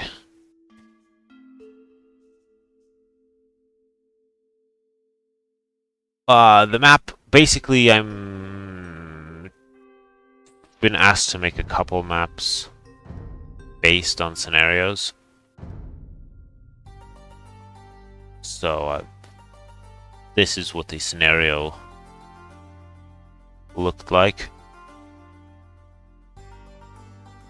I'm trying to keep the elements of that in place.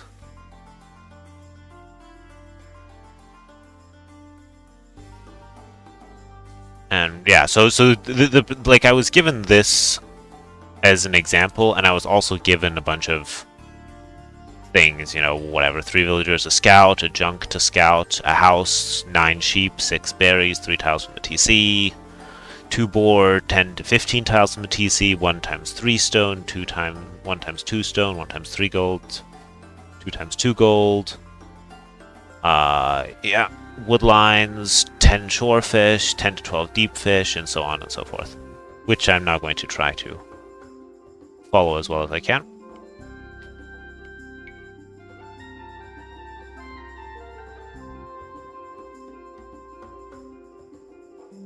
Yeah, so basically I kept the idea of having the 2 large islands. Instead of... I wasn't able to do it with the 3 small islands unless I would have made everything to be pretty much fixed positions.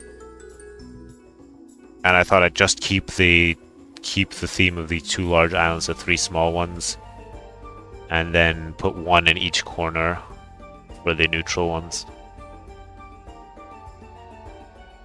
A lot of the stuff that's been specified is straightforward. Like, of course I'm gonna give 3 vills and a scout, and some of it might not be possible to do, but I'll do my best.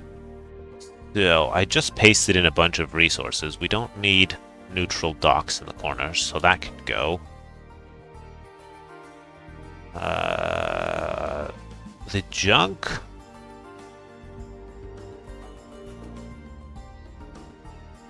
can go as well.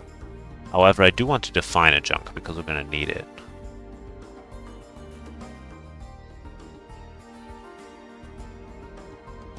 So let's see, where's my junk? I got it.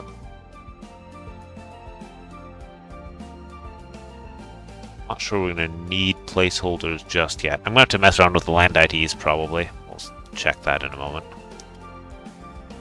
So,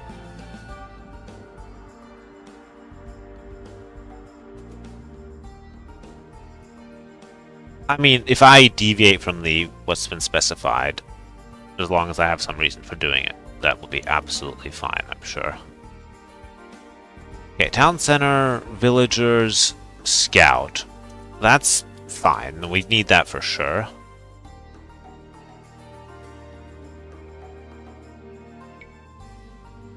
Except they're not being produced because I don't have proper player lands. Instead, we're going to do it like this. We have land ID 1, land ID 1. So we're going to do place, because there are a bunch of player lands. All of the ones except the corner lands are player lands.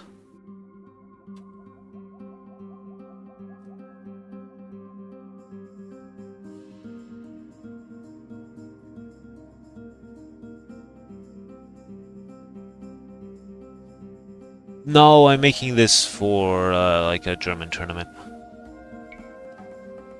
That hasn't been announced yet. That's not anything big.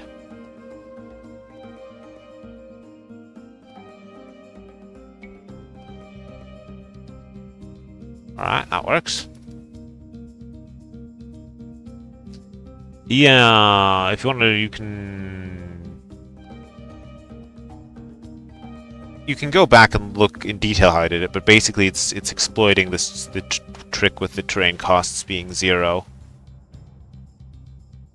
They do want to join all the lands, but if they have to cross a terrain that has a cost of 0, then that connection isn't created. So you can use that to only connect certain things to each other by having different terrains. Like these 2 islands are dirt and these are desert. And then these small ones that I don't want to connect with anything are different terrain as well. And then I did some magic around here to make sure that this small island, that the connection here doesn't run through that small island when it's super wide. That, you know, this occurs. Not for this specifically. but I made a DM version of Hyperrandom for him. I was working on that. This Dino is the one who's organizing this thing. Right, we are gonna need regicide support, so we're gonna just leave that stuff in. What we're gonna do, find closest to map center, as I typically like doing with the regicide castle.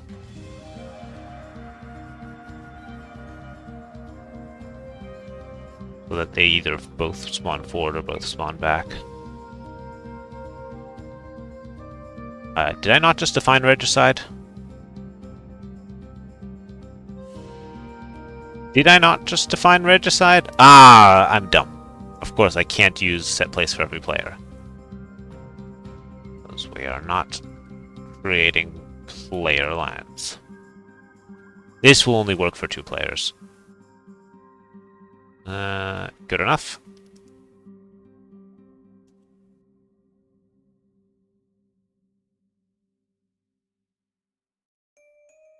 You can't make regicide by defining it. No, you can replicate regicide, but that takes a bit more code than just saying define regicide. You can make the word regicide true though just by defining it. If you actually want to make it regicide, you want this code here. You need to put a guard state on the king, and then you want to adjust the resources to match the regicide resources. That will make it regicide, except that there's some stuff with spies and trees and that don't quite work as expected.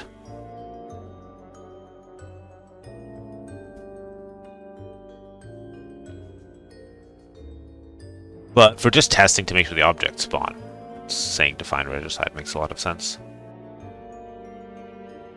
Right. Do we want to deal with... Let's deal with the player objects first. A house and a junk.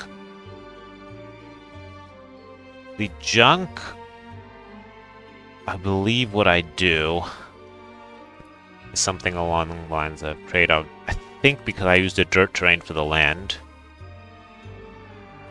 Just find closest... But we don't want it to land in a little enclosed land. Ah, I know how I do this. We're gonna do terrain to place on DLC water 4, because I have a tiny clump of that for each player.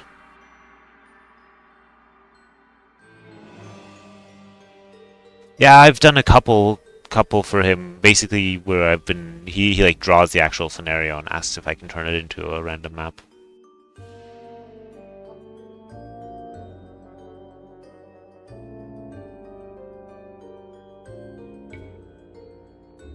Like, he had 2 other scenarios.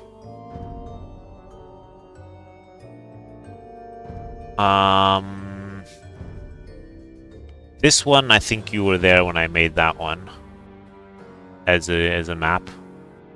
Basically just a gold rush, and then there's one more that I'm still gonna do at some point. Which... This one. And that'll be a nice challenge. That should be interesting too.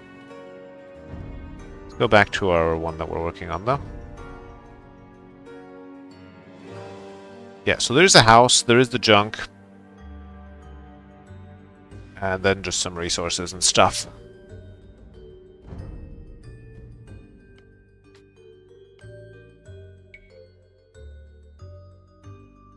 Yeah, I did. I spent another couple hours working on it off stream to round out the edges and do stuff like that until I felt that it was in good shape. That would give a junk for each player. Perfect. And each player is supposed to get a house. We can do that.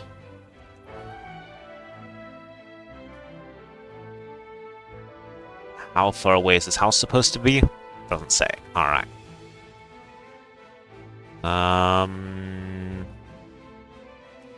This is a good distance for a house.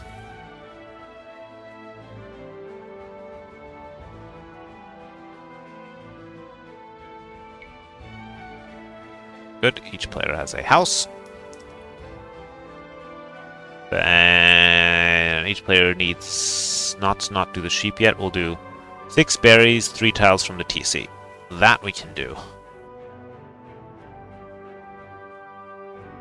Although I might take the liberty of doing an orange bush since it's a tropical map.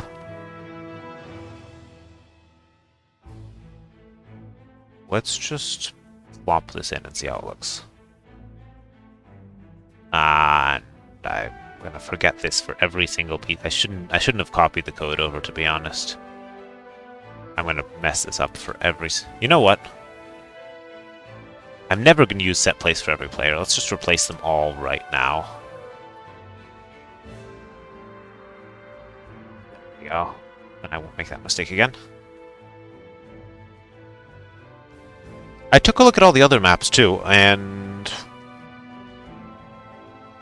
they were pretty cool. I can actually do that. Like, I downloaded all of them to take a quick look. I'd say a lot of them turned out quite well.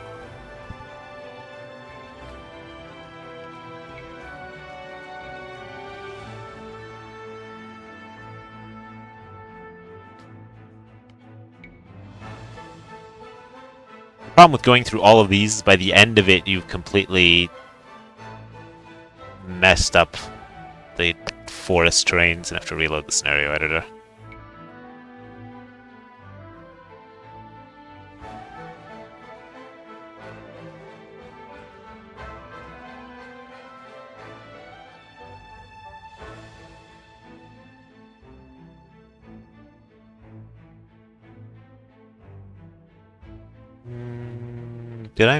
Did you ask something else? No, I don't think I missed any questions.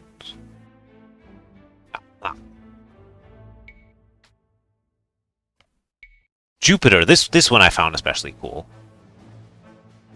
With the little strips of forest. Sometimes it generates hills and sometimes not. Like, I assume this is what it's supposed to do. Occasionally it has like this big stripes of hills like this. That works too. It's of course different. I'm not sure which of the two is the intended way. Or if both are intended. But I think it's very cool.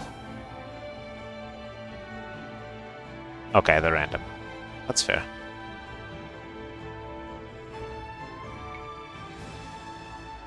Well, sometimes the hills are all flat, right? Or... yeah.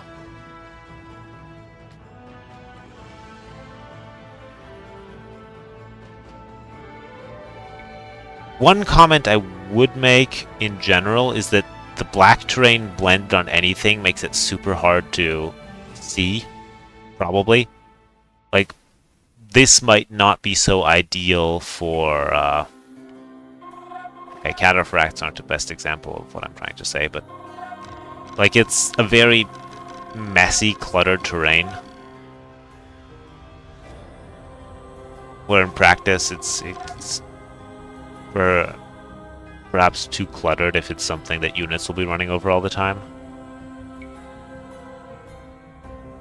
Possibly. That's just a thought. Of course, we have limited options for making a space map, so work with what you have.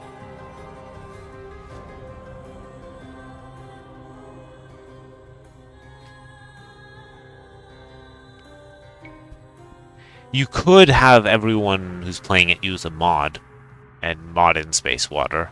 Like, that might already exist. I think so, as one of the official event mods, there was Space Water. but you would need everyone to use it. Or at least use it yourself if you're casting.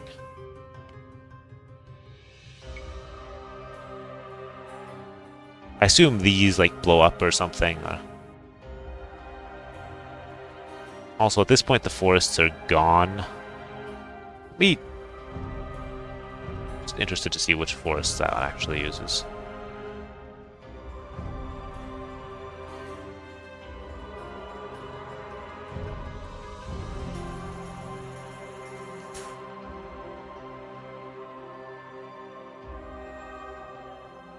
Okay, yeah, one of the other maps has removed the forest at that point. Of course, there's also the fact if you do this, then it looks more like that.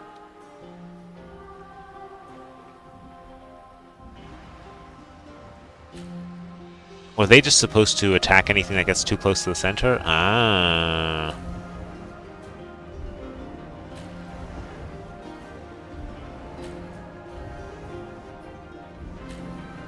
Yeah, no beaches on a full mangrove map is an option.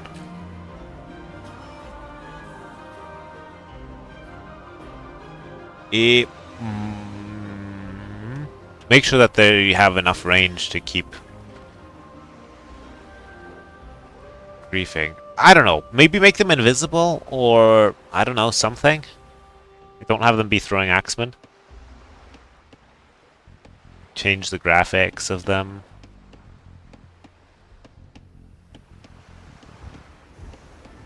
You could also make it like a rock that's flaming, or just have flame that shoots flames or something.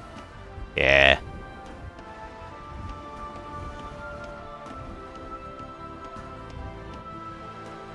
Anyway, I should get back to what I was working on.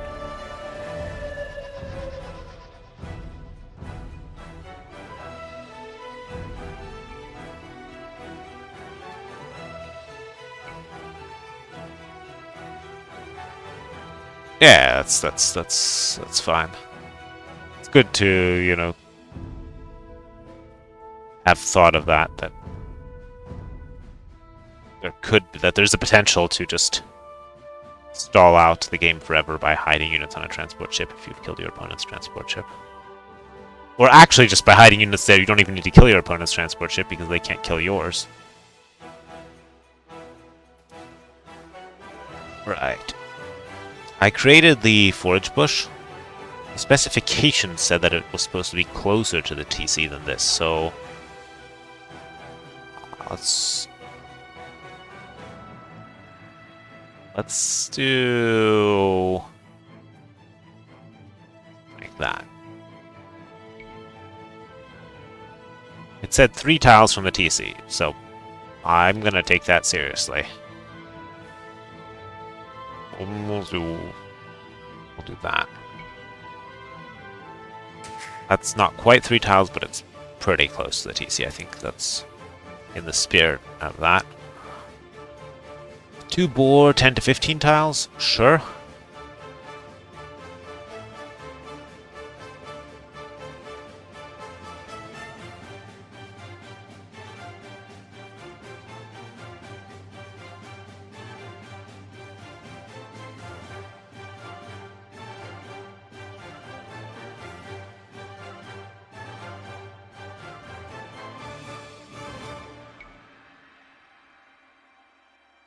Yeah. Good. Then what's the next thing I need to add? Let's do goldstone, then the sheep. So 1 times 3 gold, 3 to 5 tiles from the TC.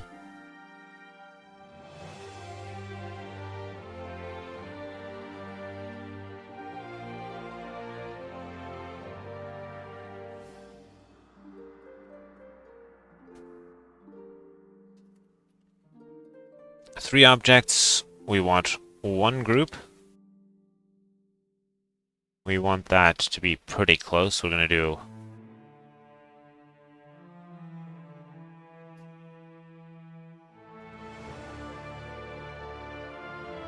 Well, we can do min distance to players 6. there's 8. I don't think it mentions straggler trees. I might make the decision to add those.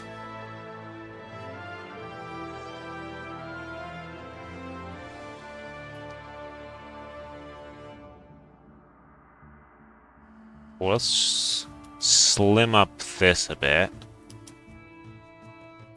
We don't need that. That's a nice and close 3-tile gold. Then I'm supposed to have 2 times 2 gold, one close to the TC, the other 12 tiles away.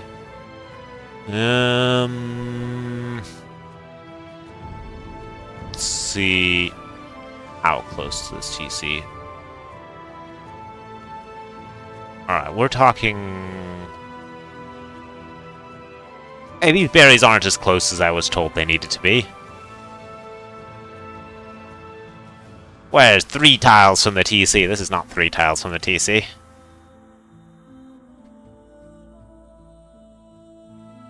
I was told they were supposed to be 3 tiles from the TC.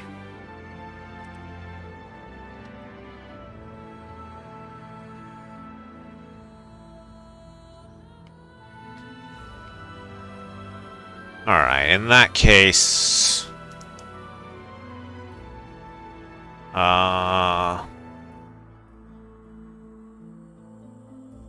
let's keep them a bit further away. And this stuff as well will go like 9 to 12.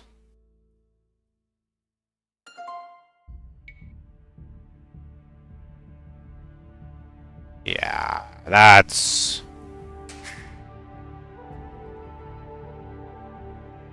Alright, we'll put a find closest on this one as well.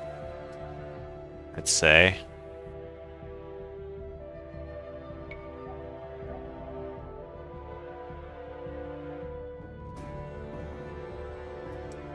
Then we want 2 additional golds that are further away. For those, we want 2 groups of 2. 11 to 17. Fine.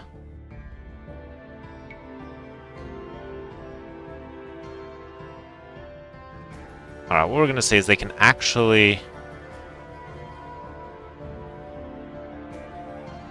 be like 10 to 18, but I want them far from each other.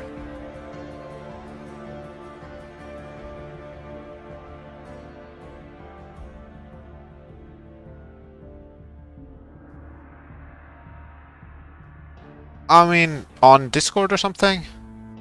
I think Twitch notifies people who are on Twitch anyway, and are subscribed or following or something.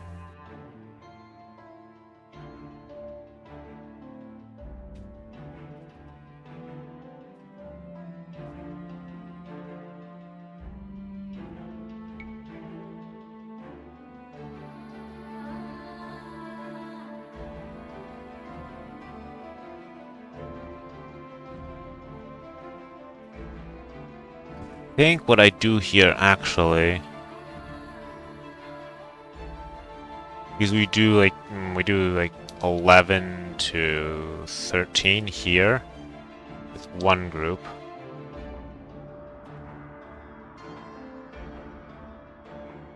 And then create one more gold.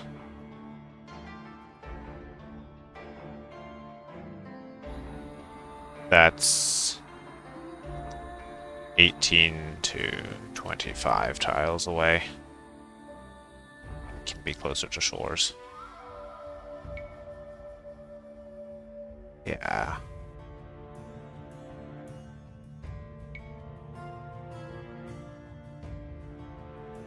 There we go. That's fair, that's fair. I mean, this is why I send it on Discord. Those are the people who are usually interested.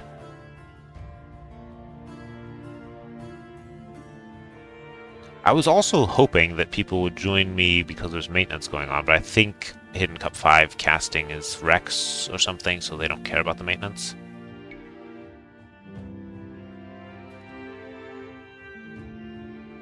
Alright. Let me check what I was supposed to do next. I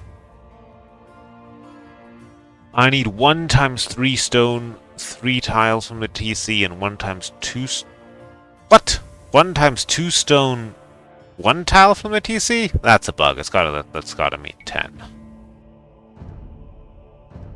That's our typo, I mean. That would be way too close to the TC. We have 2 tiles kind of close, 3 tiles a bit further away. Is basically what the gold is, what the stone is, yeah.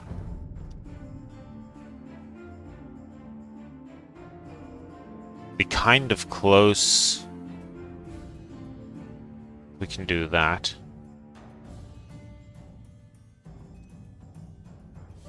Two stone. And then we can have the further away do something like that. Not quite that far, we'll do 14 to 19.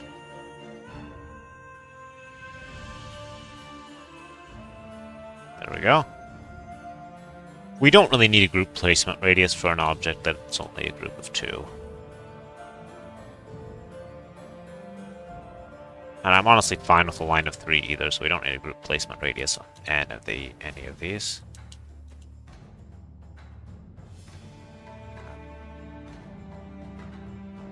You think islands should be elevated? Yeah, you mentioned that before. They weren't, like, as a general statement to make land stronger against water, I agree. They weren't specifically in this map. It's something I could do of my own accord here.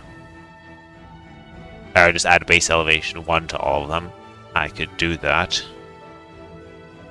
I will discuss that with Dino.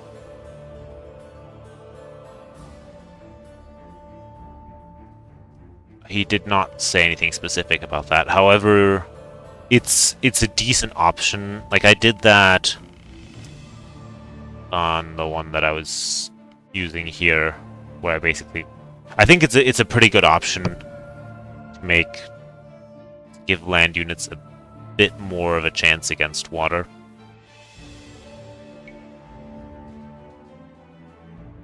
I did it on this one, and like on when I did Northern Islands for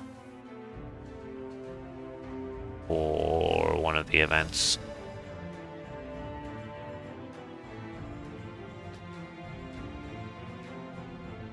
I mean that's easy to do. I would just add a base elevation, and then I'd be annoyed that I have sloped water, and then I'd say, alright, it's not quite as easy. Nah, this one's been in my map pack for a while. Essentially, I wanted to feature the neutral docks. That's the main point of it. Other than that, it's basically islands, except elevated and with neutral docks. Otherwise, it's the standard islands map, more or less.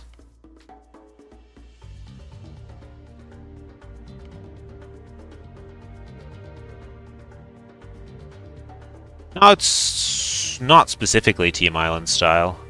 If you play with teams, they won't actually be on the same island. Although it's kind of wider like Team Island, so that the actual islands are larger, yes. Yes. Gold stone is done.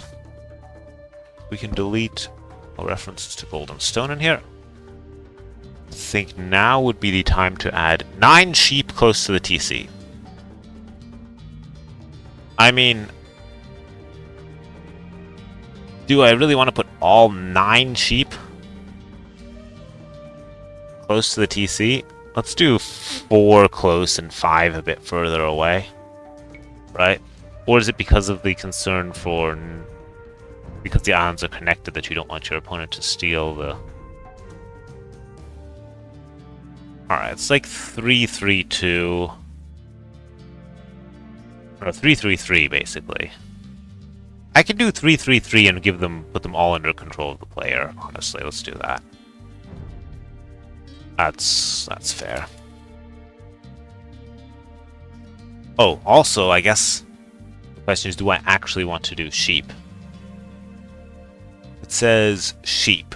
However, this is not a good map for sheep. We're gonna do DLC goose. 9 number of groups 3, which means we want 3 times 3. 7 wood for Suntoon, and distance group placement 12.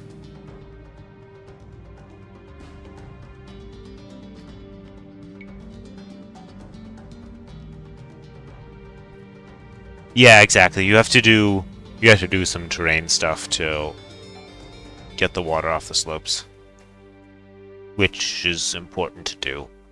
Otherwise you're basically defeating the purpose of having the. Also, it's hard to dock sloped water, so you want to avoid sloped water on the coasts. Yeah, I agree with that. All right.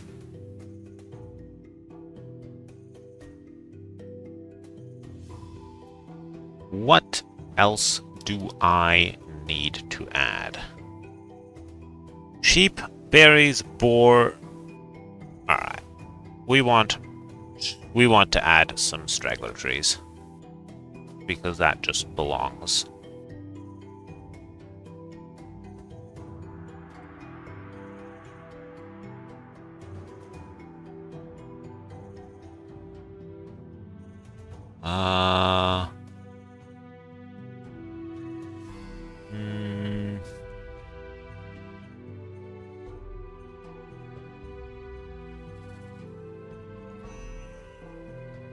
Yeah, let's go like that. 5.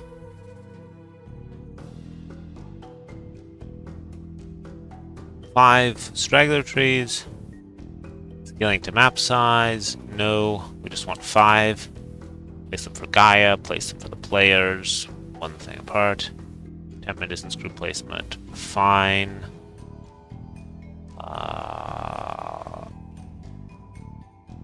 Find closest of the area that's still available. What have we got if we do that? Okay, that is in fact too close.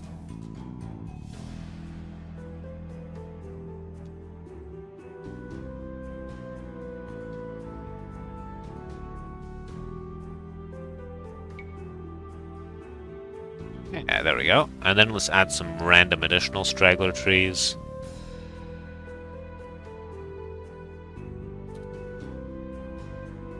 Palm tree, number of objects 25. Place anywhere.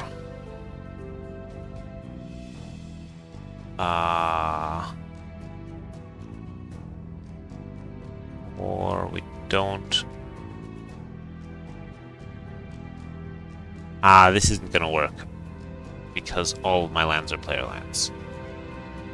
It might still work.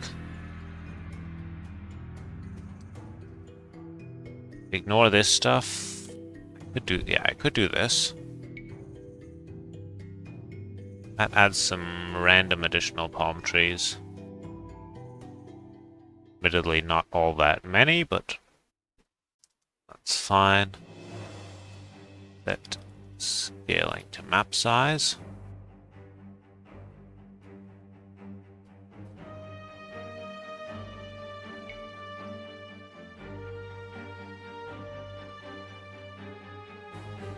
Yeah, there's just a bit of flavor. That's fine, yeah.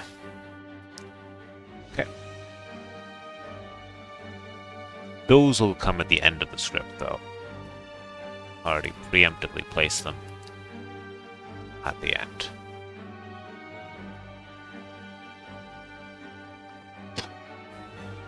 Alright.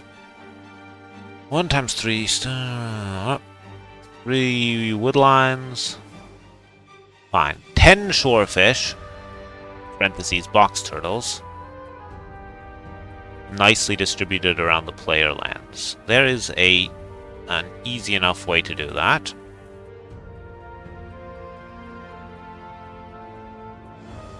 I think this will work. Shorefish, we're gonna do, we want the 10.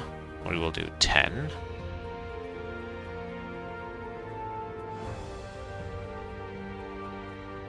Placement 1. Don't care about that. We do care about this. We want 10 shorefish. Let's see if we have a good distribution after we do this. Well, bad news. We do not have any shorefish. So we're going to have to work a bit and say, alright, ignore terrain restrictions. Terrain to place on DLC water 5. Yeah.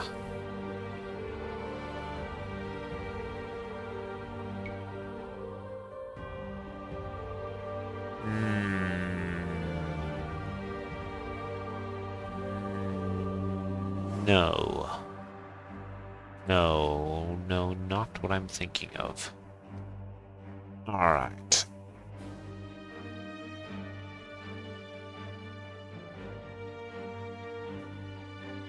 How can I have the shorefish? I can't do the ignore terrain restrictions.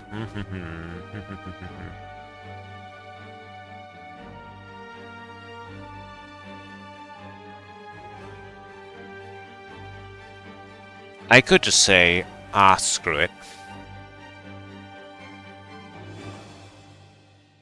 I think we do something like that. We say, screw it. We say, what do we want? 10? So that means we're going to have 2 players, plus some more, 30.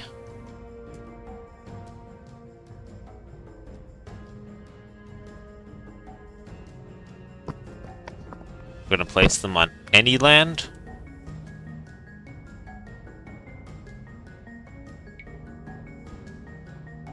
And then a player will have like 1, 2, 3, 4, 5, 6, 7, 8.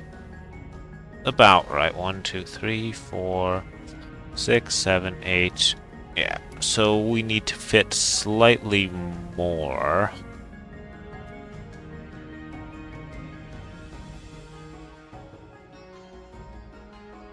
Fish. 1, 2, 3, 4, 5, 6, 7, 8, 9, 10. That's about 10. 1, 2, 3, 4, 5, 6, 7, 8, 9, 10. That's good enough. That's an acceptable amount of shorefish. We will also be creating those shorefish towards the end of the script, though. Out there. Right. Villagers, scout, junk, house, sheep, berries, boar, stone, gold, woodlines, shorefish, 10 to 12, deep fish near the player islands. Let's take a look at my example again. Okay, the deep fish are in fact everywhere, with some marlin, a very few marlin far away.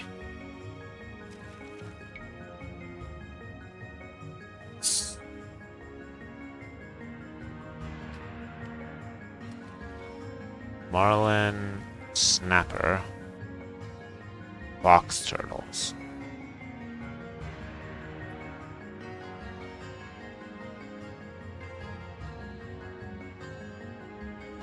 DLC box turtles? We can do that.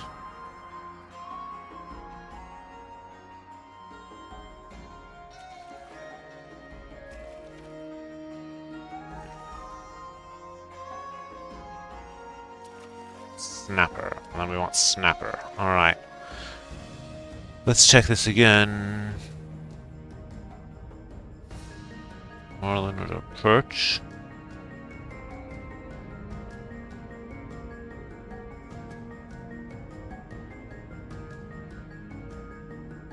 Alright.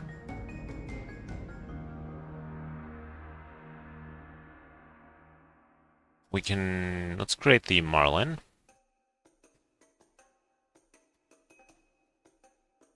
DLC box turtle. There we go. The Marlin, what we're gonna do is create object. Marlin. 1. Number of objects, 8. 12. We want these... they're being created kind of at the end of the map. Create the trees before we create the fish.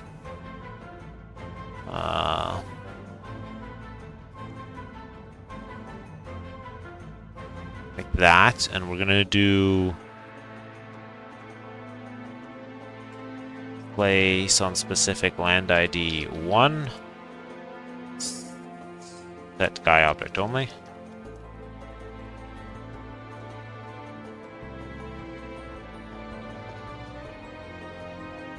See if this works. Not too optimistic.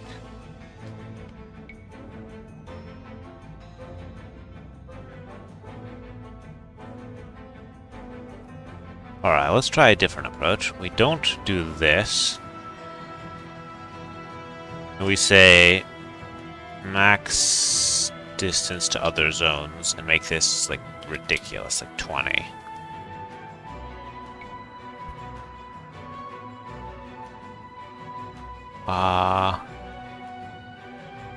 That's not quite doing the max distance to other zones that I'd hoped.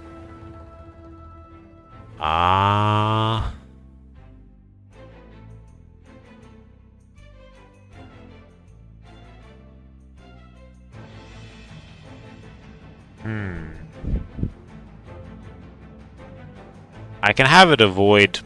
Alright. Actor area. Time to unpack the actor areas.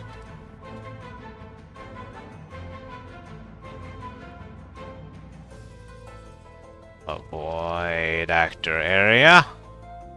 20. Avoid actor area 1. There we go. That's a bit too large, though. Let's do...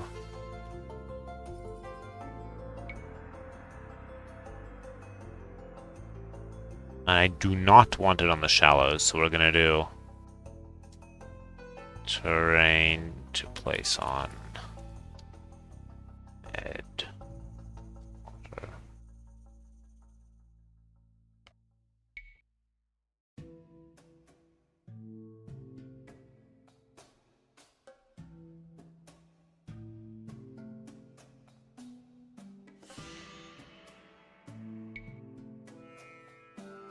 We also need a much larger, like, and distance group placement there.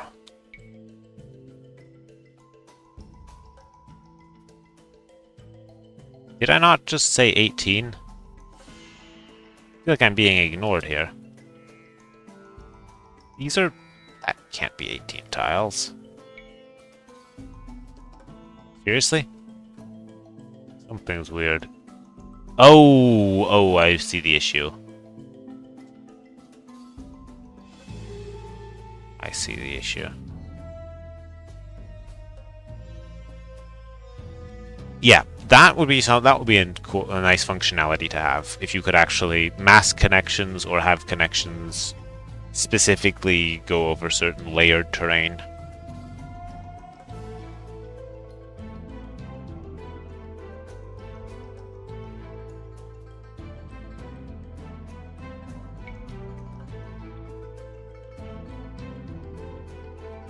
Well, we can probably...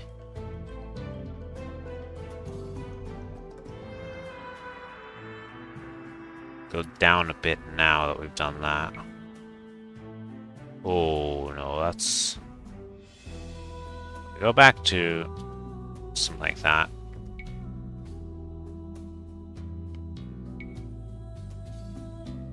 We just have a very few scattered marlin.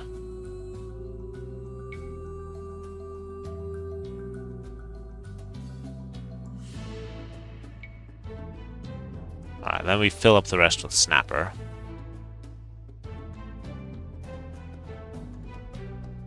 Snapper. 9,320.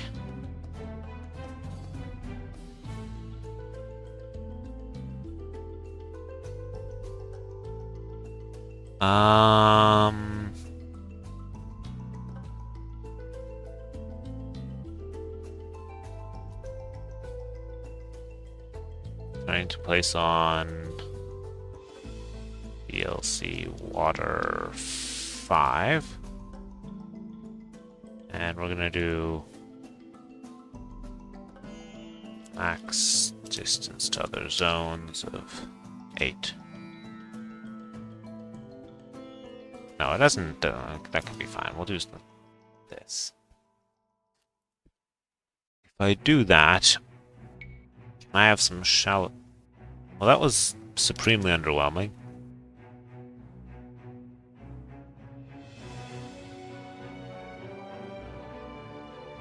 We're gonna say that we don't care about ignoring this actor area.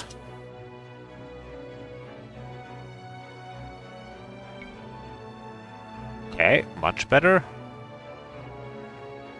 Now I believe the fish density is a little bit too high.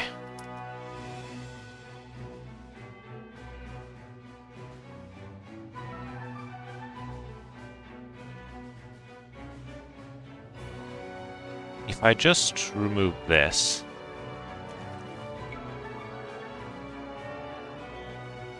Okay, the actual issue is that 12 is not... Wait, so we're gonna do...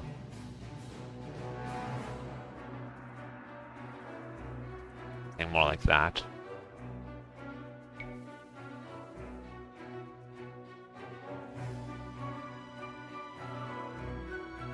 That's an acceptable amount of fish for a water map. We have avoided putting it on the shallows, as I wanted to.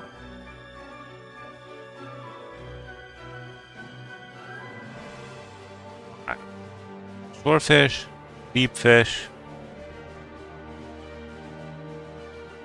The middle one should have a large wood line, 2 relics, and 2 times gold plus 4 shorefish. Alright, the shorefish I'm just gonna say scattered across the map. I can't be bothered to place them per land.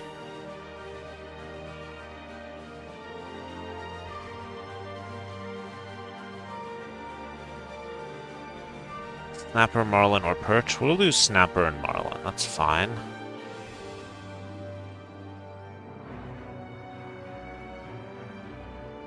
Alright, the side smaller wood line should have a 3 tile gold and a 3 tile stone. So alright, let's check my little picture. So if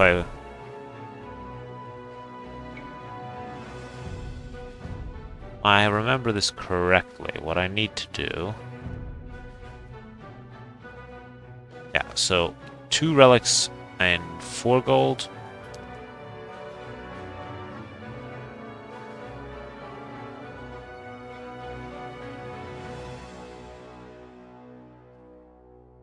Although, some of this is not consistent with the description I've been given. I think I will go for the 4 tile gold and 2 relics on this land. So, large neutral island. This one has an ID of 12.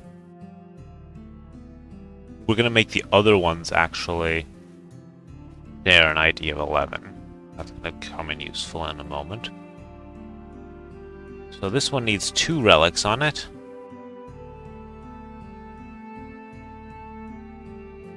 Create object. Oh, there was something about relics on player lands too, which hasn't been mentioned. Did I ignore that?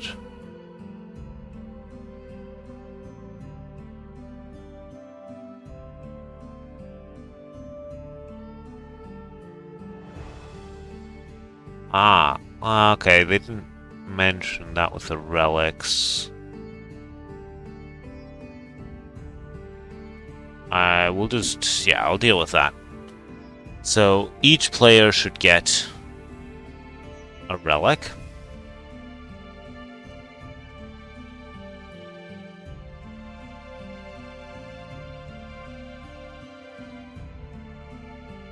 Yeah, each player should get a relic as well. That's fine.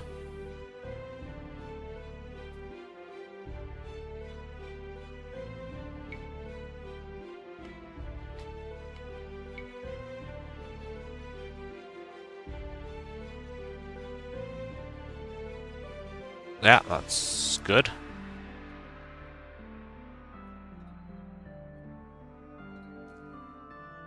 And this island should have 2 relics. We said it was 12. We don't care about any of this. We do want to find closest. We want to avoid the forest zone. We want number of objects 2. Temp min distance group placement 12. Has 2 relics. Yep.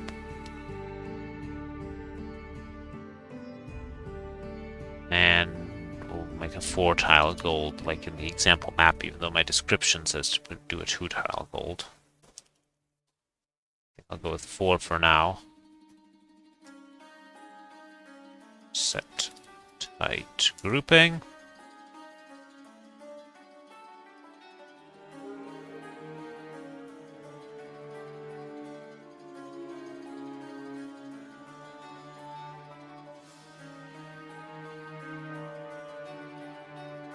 We could also go for 2 times 2 tile golds on this land. Would also be an option.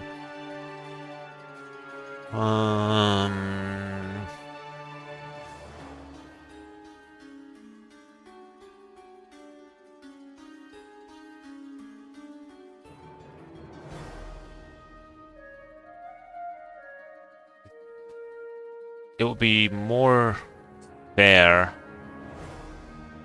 What if I do find closest to map center for this, so that it's sort of a centralized gold? Then it gets super close to the edge, and then we do max distance to other zones of 2. So other zones 1. We should also add this to basically everything to keep it from away from the shore.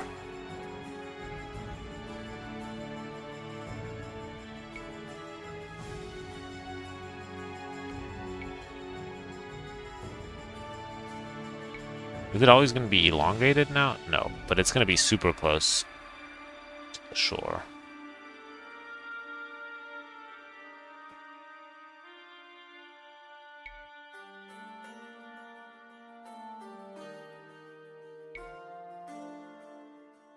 I don't want like intruding like that. I would think I just do 2 2-tile golds on this land. Yeah, I think I do 2 2-tile golds instead.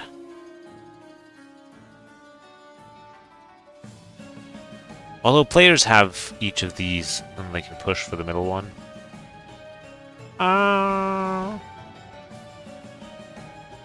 leave it like this for now, maybe. Okay, so these small neutral islands have 3 gold, 3 stone, more shorefish.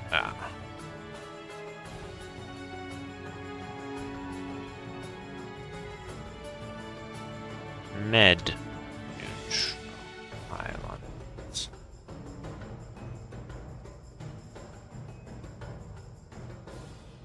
said 2 gold. Doesn't need to be closest to the center.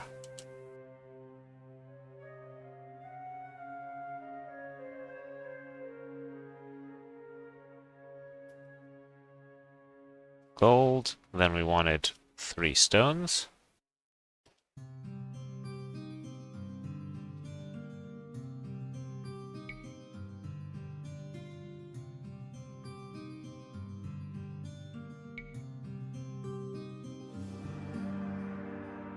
Yeah, let's keep them apart by doing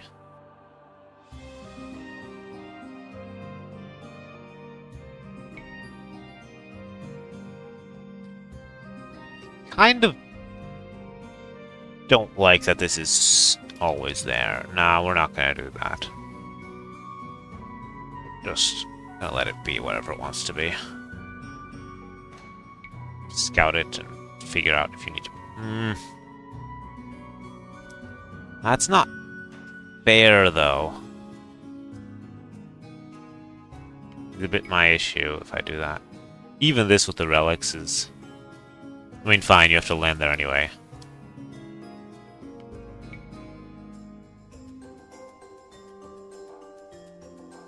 I could also do find closest to map edge. For the gold. That's an idea.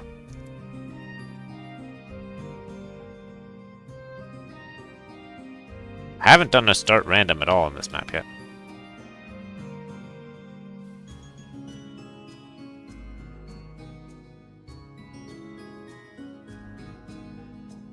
Since all of this stuff is being placed on specific lands, I can use this stuff here.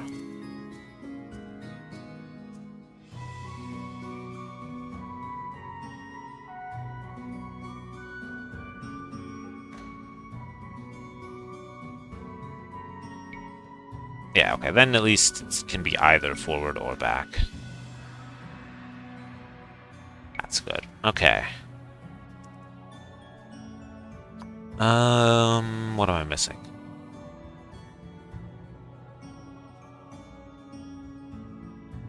The 3 small islands, not collected the small one.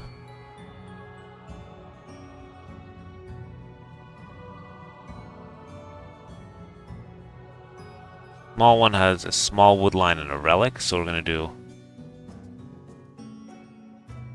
relic isle.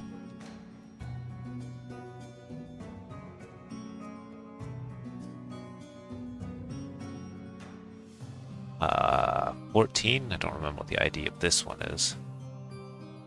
9.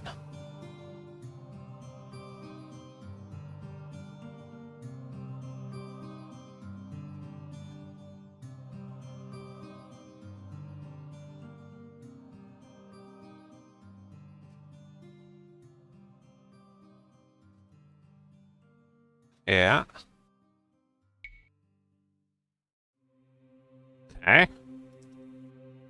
Coming together nicely. And now we essentially, on these small neutral islands... Now I have twice as many as specified. They were supposed to have a 3-tile gold and a 3-tile stone each. Now given that I have twice as many, I'm going to make that a 2-tile stone and gold each.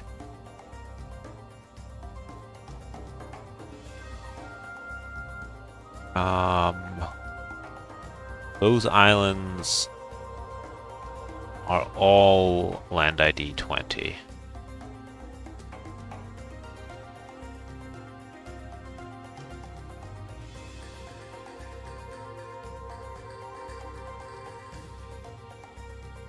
See if there's enough room on all of the islands to do that.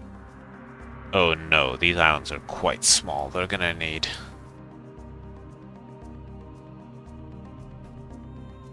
I'm potentially gonna have to make the wood lines.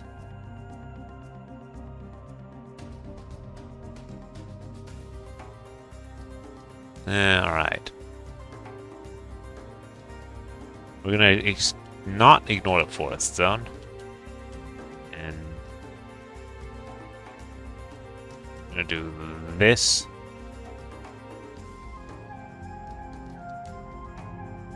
Try now. Then we can fit a gold and a stone on each of them.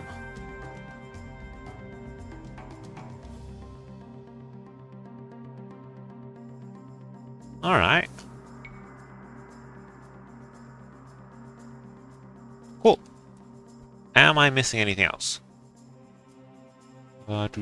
Perch.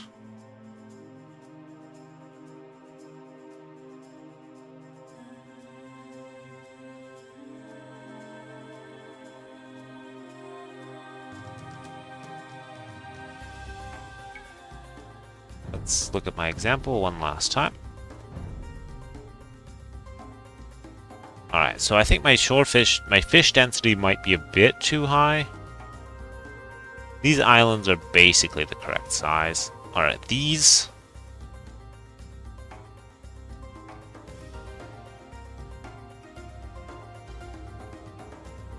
should perhaps have a smaller wood line, the two side ones. Yeah, and fewer shorefish.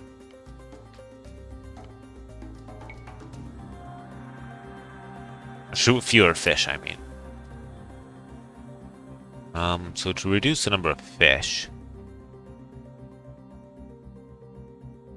we're gonna do 9, 9, 9 on all of this.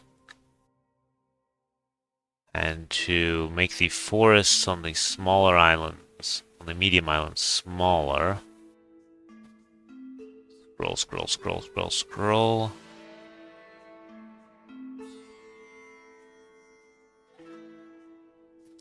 We're gonna do this.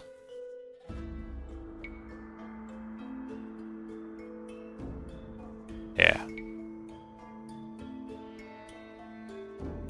They are still basically as large as the island allows, but yeah, that gives a bit more room. The fish density has not been reduced as much as I'd like. 10. 10. 10.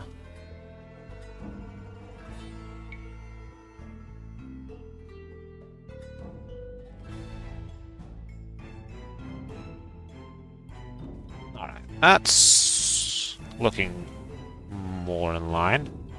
We're gonna need birds. Birds were not specified, but birds are always important. We will add birds to my map. We're gonna add a macaw.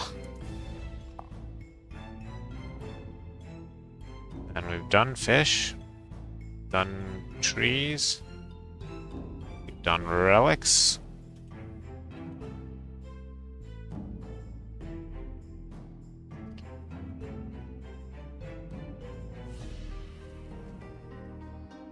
Fish.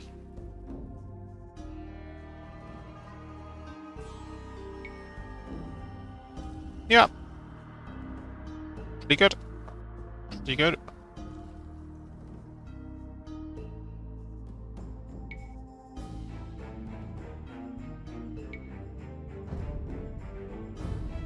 Oh, we can do one more thing that's gonna totally break the map. We can test it with more players. Oh, wait. Now we get a raid right when I'm gonna finish up. Come on. Welcome, everyone. I was working on a map that looks like what's in the corner, and I'm basically done, so I'm testing it now.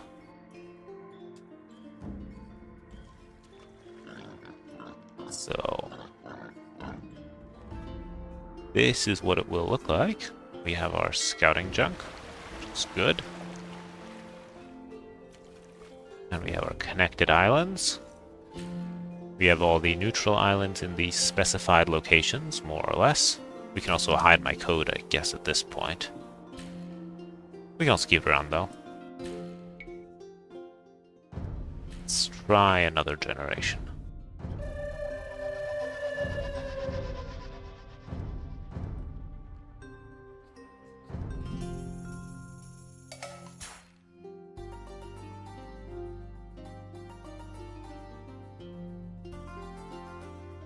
I did not make any of these standard maps. I would like to have my maps in the official in the game, but I've made a lot of custom maps. I've made hyper random. We should add auto scout to the boat. I can probably get that to work, to be honest. Might be able to do that.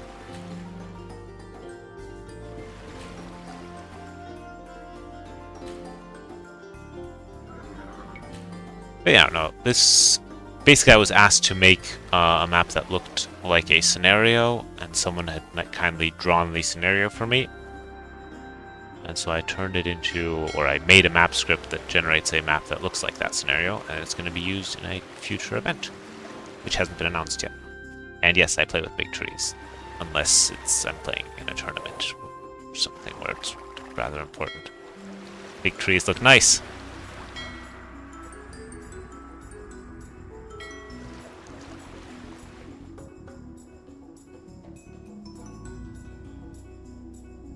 Could also do something to prevent, like, this stuff from happening, from the gold touching the house. Let's do that. That should solve it.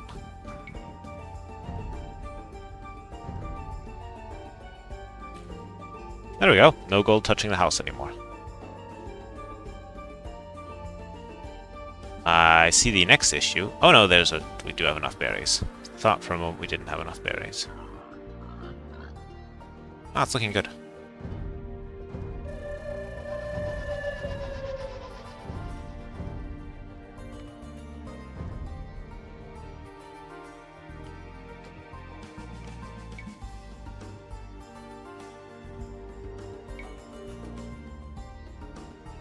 Yeah, alright, let's just answer some questions. I think that's a sensible use of my time now with a lot of viewers, if there are any more questions. This is the AoE 1 soundtrack. It's one of the ones that I use as background music, because it won't get the audio muted in the VOD later on. I had some issues with the AoE 2 soundtrack doing that way back when, so I have used it since then.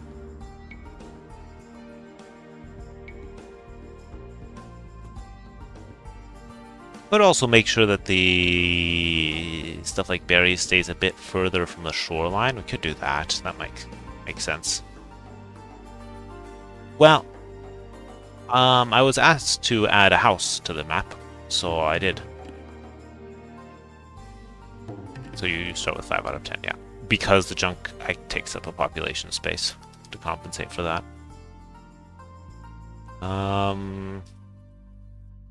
Max distance to other zones if I add... Yeah, let's keep the berries away from the shore. I think that's a fair thing to do. If I do that, then we take the same seed. Oop, we've now put the berries next to a wood line. Better. Better. Not ideal, but better.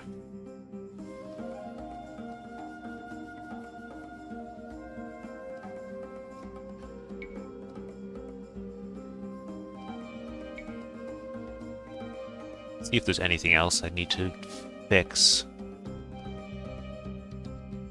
Everything else is generating as desired, I would say.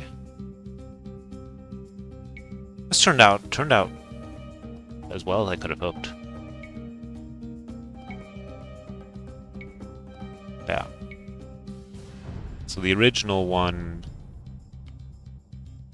is just a scenario.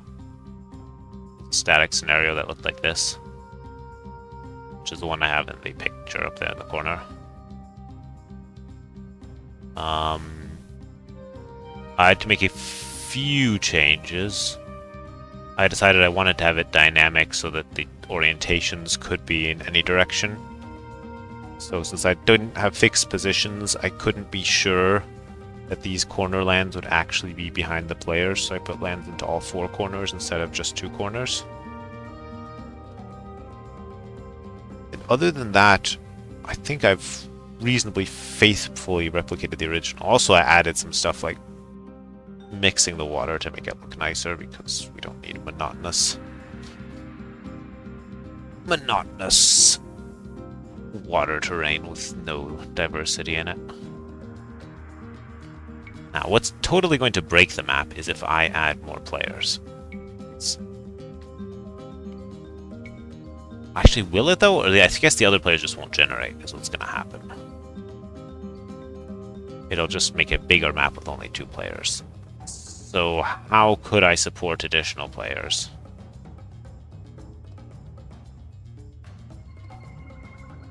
I don't know. It's just not set up for that.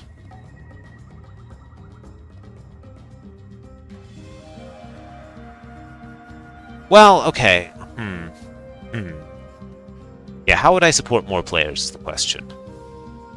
I might actually be able to do that. What if I just went like this? Just created one and assigned it to player 3. It needs a unique terrain as well. Just do that. Zone 3. If I did this, would the map be horribly broken?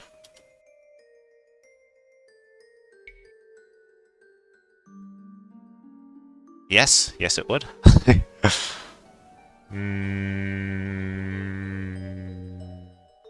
Also, I've assigned both of the new lands to player 3.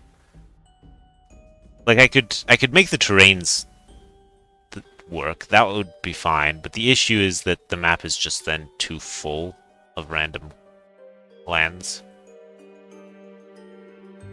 Conceptually, I think this needs to be a 2-player map. Yeah. That's... Okay, you know, I could assign it to player 4.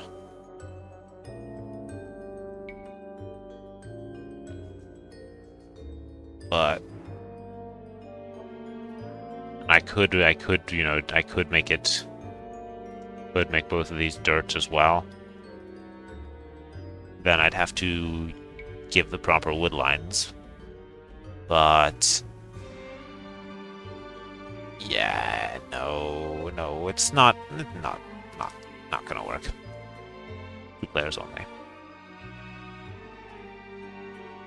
Only supports 2 players.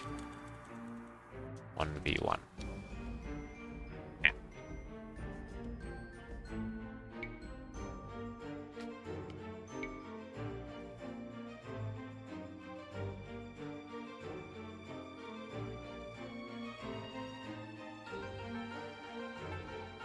And I guess basically done here. That one's done. This is the one I did in a previous stream. This is done. Singularity is for a different event. That is done as well. Didn't I say... Wait a minute. Here I have 4 players. Do I have 4 players on Texas Goldmine? Yeah, that one supports 4 players. That's fine. Go back to 2 players.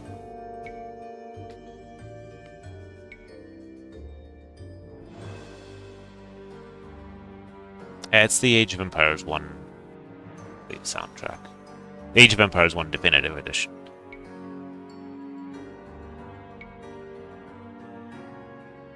This is done, yeah, so...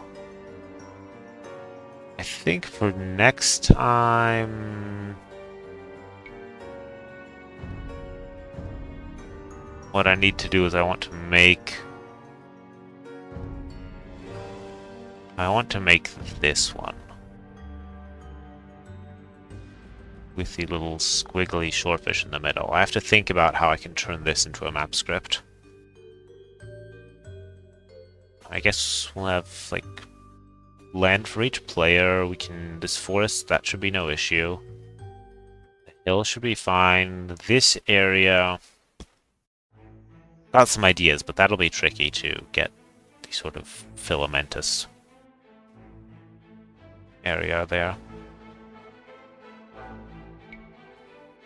Then there was one other one that I was asked about a while ago, where I'm going to have to go back to the request because this was a long time ago.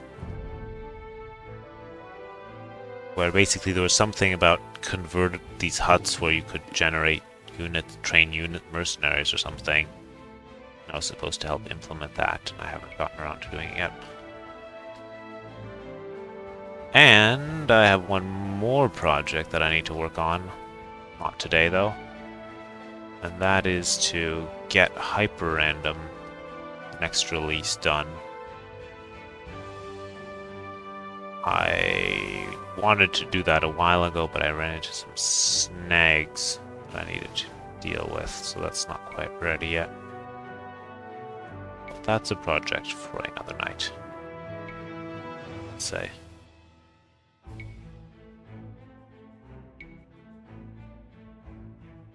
Alright, we can hide the example image.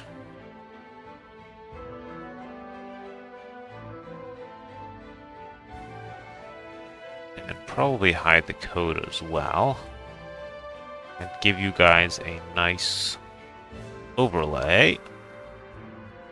This one. Some maps. While I potentially look for someone to pass on. Everyone? To take a look. If you have any more questions, do ask. Now is a good time if you ever wanted to ask me anything.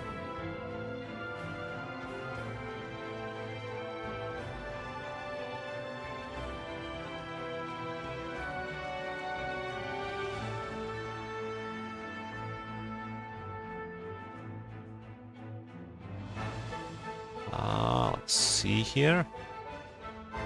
This is a slideshow of maps that I've made, I think. It should be all of them. I take a full map screenshot using Capture Age to then make a nice mini-map picture. So I had all of them. I thought I'd make a slideshow of them. Possible the newest ones aren't in there yet. But... oh, this is the Ring... the Ring Nothing series, yes.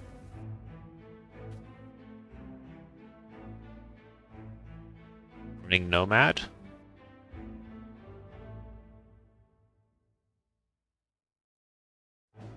Yeah, that's the original Ring Nothing where it was still a square.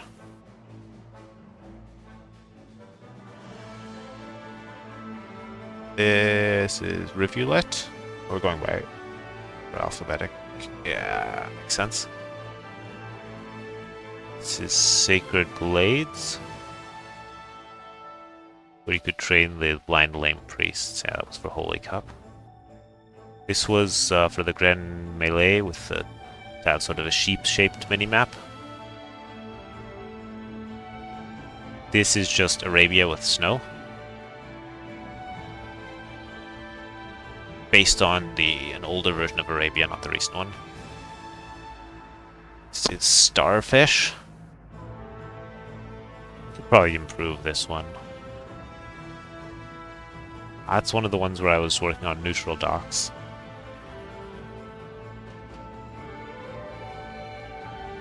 Umal Samim was used in a couple team game events.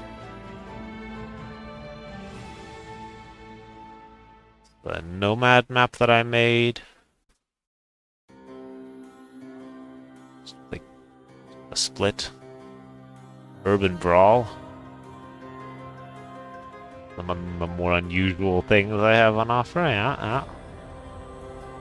Water Wars.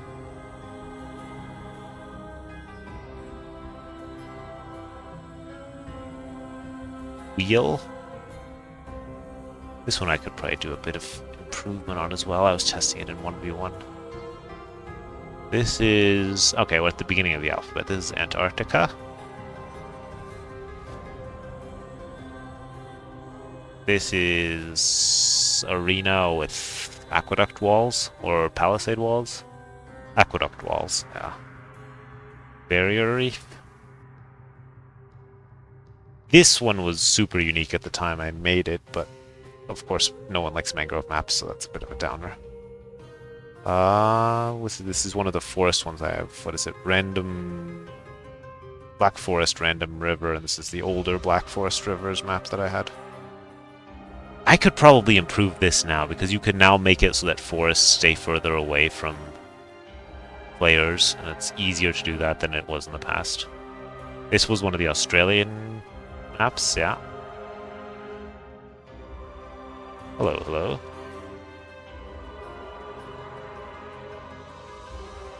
This is Canberra. Also made for the Outback Rumble. Arena with circular walls.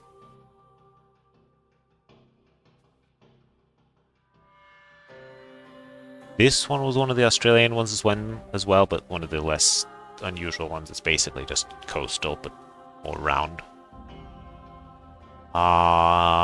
This is my Battle Royale map based on the Hunger Games. This one was made for one of the desert events. Oh. This is just a forest with dead trees, dead wood. Oh. It's really nice actually that we can take these screenshots with Capture Age. This is Desert Oasis. That's Docklands, but it's basically islands with neutral docks. This is my dry graveyards, yeah. This is extraterrestrial, but it's basically Nomad with a different appearance. This is I.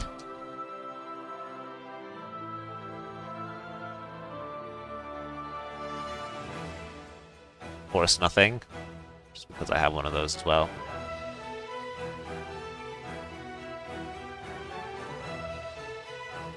Frontier. This one was also, this was from the HD days, based on a scenario as well.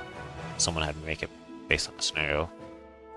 Glacial Springs, I don't remember which event that ended up being used in.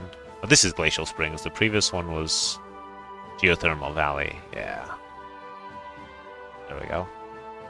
I don't think this one ended up ever being played in an event.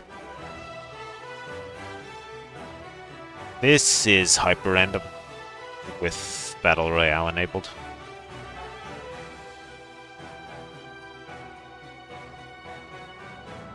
Basically, this one I just made for friends. On King of the Hill. This is Kraken. This is... made this a long time ago. I should take another screenshot now that we have Snowy Cliffs, because I put Snowy Cliffs on it. This is Lake Nomad.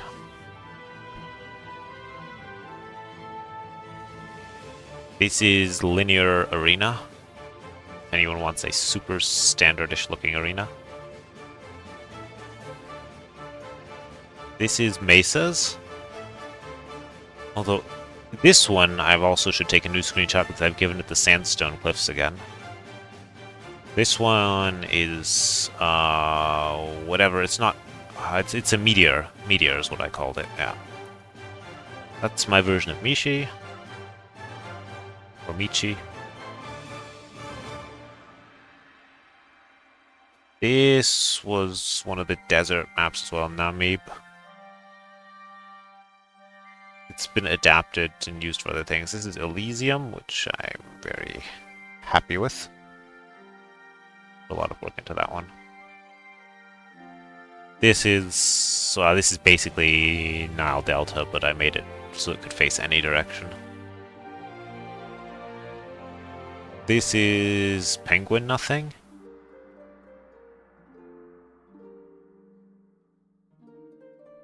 This is Pog.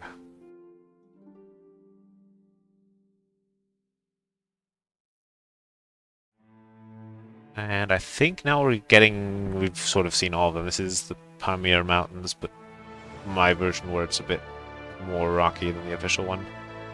This is Pangea.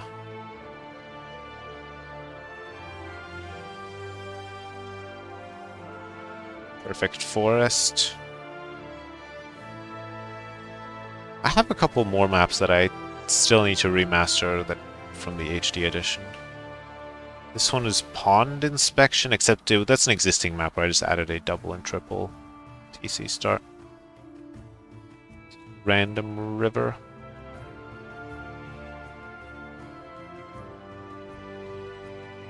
Ooh, we didn't actually get through it. This is Rice Terraces. Ah. There we go. There's the Ring Nothing version 3. I don't know if T9D has played Ring Nothing again after casting it that first time. Don't follow everything.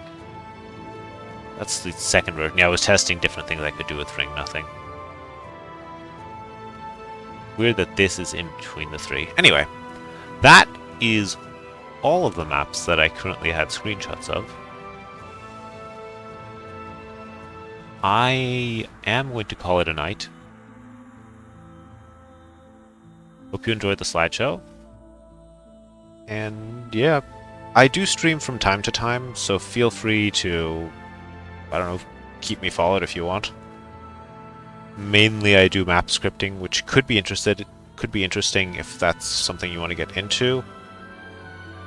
Otherwise, you can just listen to my commentary as I do that. Yeah, if anyone ever has any questions about map scripting, you can always shoot me a message on Discord. Probably the best place to contact me.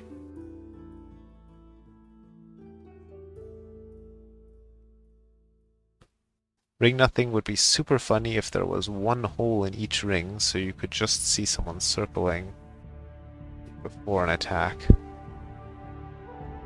Maybe. It would be tricky to do, though, to make that hole. How does hyperrandom work?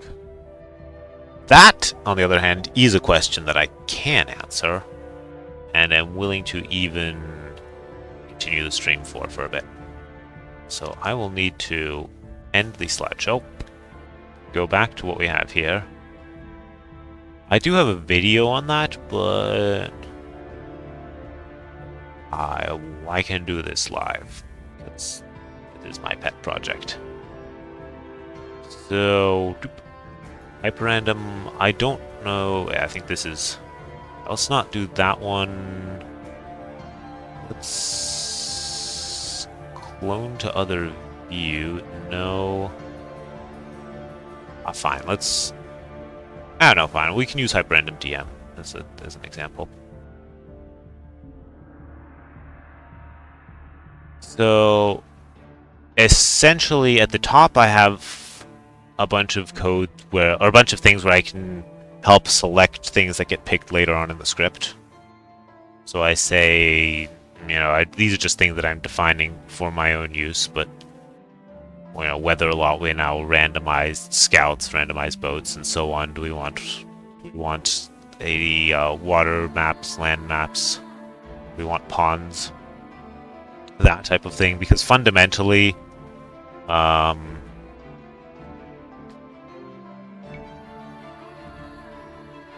a map is either starts off either as a land map, like this is a land map which has some forest on it, or this is a land map. This is a forest map which has land on it, so the map starts filled with forest, and then we painted some land onto it, and then possibly connected players through it. Or this is a forest map. Actually, you can usually tell by what's on the outside. So fundamentally, you pick the style and then work from there. Which one is this? We're doing that. I think we only have land in this. If I might have to generate this one, actually. So basically, yeah, the first step is to select the base terrain for the whole map, and then do we want to add water or something to that? So a land-based map might have a lake on it. Water map doesn't need a lake. Forest-based map could have a lake, that type of thing. So I do a lot of pre-processing into, you know, what I want to choose. I'm not doing a great explanation of this. I'm butchering out a bit, but basically, yeah, you start out with either water, land, or forest. Then you choose. The players are always going to be land, but the other elements on the map could then be water or forest as well. Changing the map size, that doesn't matter so much. Then there's a bunch of code where I choose different terrain sets. Do we want to make it look like a winter map, a tropical map, a snowy map, a desert map? And that's just picking terrains and animals that are suitable. That doesn't actually make the map all that much more diverse, except in cases where there's ice terrain instead of water, or where there's mangrove shallows instead of land. But it makes it feel more random. Yeah, essentially, I'm making a lot of decisions, right? We have then the 8 different animal sets. We can collapse all of those. And once we've done that, then you actually, when we go on, then we make some decisions about what we need to change in the map. Are we going to do a nomad map? If we do a nomad map, do we give a packed town center or not? Do we give nomad resources, or do we maybe not give them, so you have to build a lumber camp first? And the trick here is making a decision tree where the result is playable and people feel that it's fair enough, that they're not getting something that's completely unbalanced. And that's where, like, the hard work on my part comes in, to try and make sure that whatever is chosen is balanced enough that you have sort of balanced randomness. Alright, skip. Just change some attributes. So land generation, that's basically here I decide, alright, am I going to put something in the center or not? If it's King of the Hill, then we need a center for sure. If it's Capture the Relic, we need a center for sure, and so on. But if it's not, then we might do one. We could put some sort of Gold Rush, Relic Rush, we could put a neutral market, we could put a monument in the center. And then I just randomize a lot of things, like the sizes of the lands for the players, whether there's going to be something in the corners, whether there's going to be something in the sides. So like this one, for example, has lakes, and on each side there's a lake. Each corner there's a land area. In the middle there's 2 islands that are connected. So all of those things have been chosen, so the players actually end up with a tiny amount of space because everything else has been taken up by other areas. Or like this one here had basically a big forest in the middle, but that forest had then a lake in it, and then I wanted to connect the players, so we had this big connection running through the middle that's removed the forest. You can see the forest's been removed here, and that's put icy shallows there instead of water.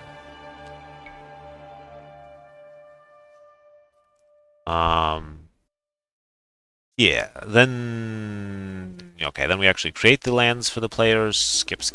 It's a lot of code. Then we create corner lands, exactly.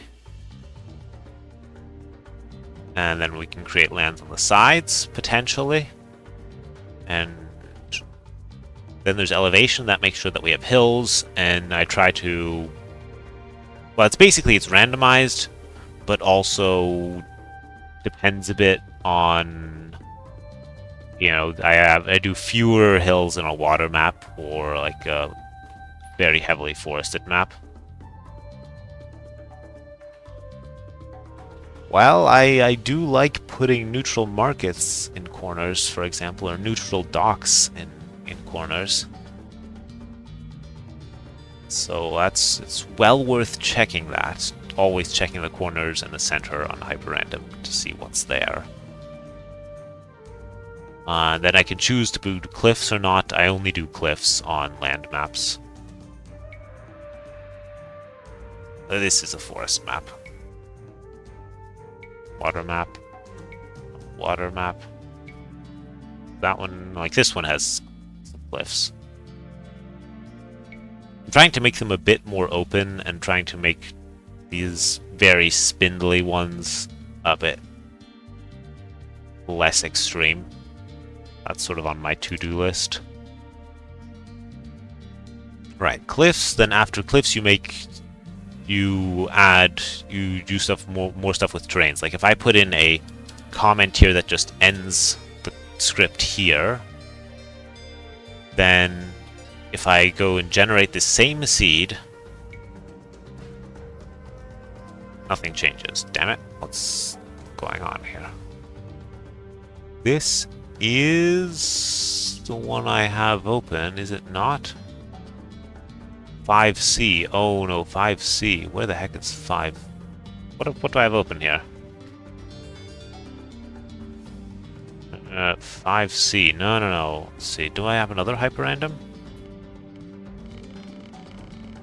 Oh boy. Which one is this? B57. Maybe it's this one. There we go. Well, that is massively changed things. But like, if I leave that comment in there, you can see sort of like the base map layouts before any terrains have been put on them.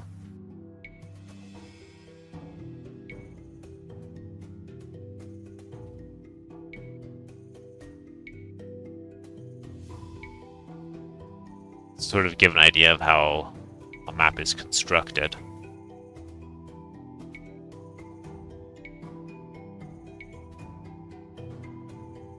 Remove this, then you do remove this, do the same seed, and suddenly the map has been populated. Yep, neutral docks. Watch for them on my water maps. Then, like, the amount of forest kind of depends on how much available land there is. You could just have a thing that just randomly chooses an amount of forest, but I try to make it more likely that there is more forest if there's more space for it, and less likely that there's a lot of forest if there isn't so much space for it. Try to do some logic there, then more terrain, mixing water to make it look nice, masking water, blah blah blah. Connections are basically like when there's shallows between islands, for example, or when there's a passage. There isn't one here, but when there's a passage through a forest. Or just generally to clear out some trees to connect players. And then there's like, I have a bunch of, this is what I was working on fixing before I release the next version. I have really fancy logic to try and choose when you need which connections. On a water map, but you don't want it to be islands, then you need to connect the players. But if the center is water, then we don't want to connect across the center, because then we'll have a huge bunch of shallows in the middle. We sort of want to run it along the sides type of thing. And once we've done all of that, then you put stuff on the map, like players, buildings, resources, etc., etc. And I have every possible scout and all kinds of things, which all gets placed. Now, what's also interesting, if you're still here, is how this approach is different from other maps. Like, it's most similar to the Unknown here from Ensemble Studios, where, let's see if I have ES... Is it ES Unknown or The Unknown? That'll do.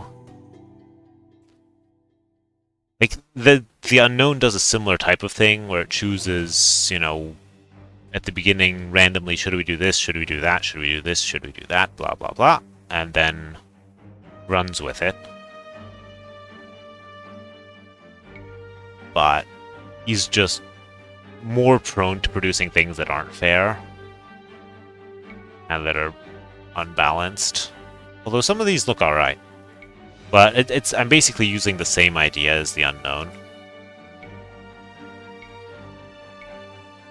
Whereas if you go to Mega Random, I did a video on this topic as well, but Mega Random is just a set of maps. It's a glorified map pack with some added variety. Mega Random. Mega random .rms. .rms2, which version do I want? I can just open any of these. We'll do this one. Like, Mega Random is just a map pack. It chooses one out of these 45 maps.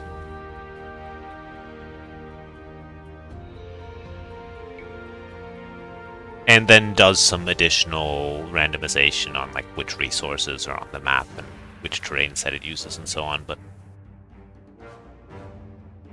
fundamentally that means that it's easier on Mega Random to get to the point where you sort of recognize what generation you've gotten.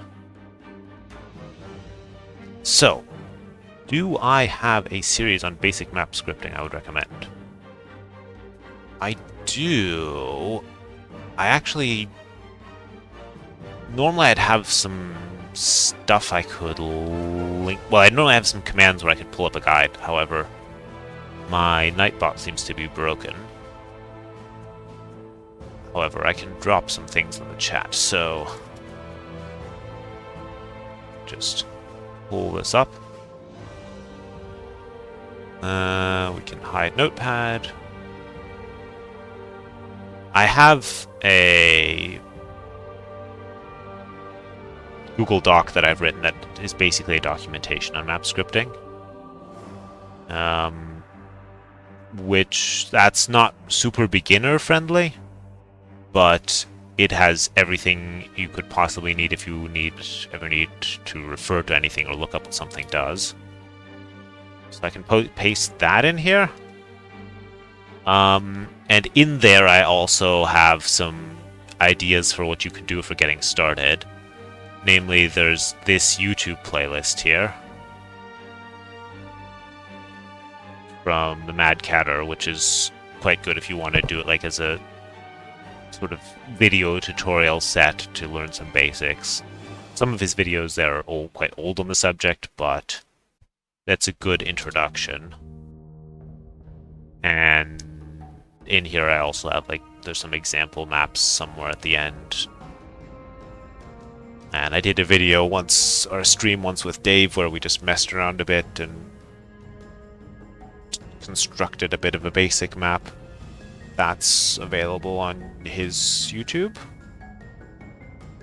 I don't specifically have any tutorial videos myself, but I do have some streams where I made maps in the past. Follow those, but as a simple guide, I can recommend the YouTube playlist there that I pulled up.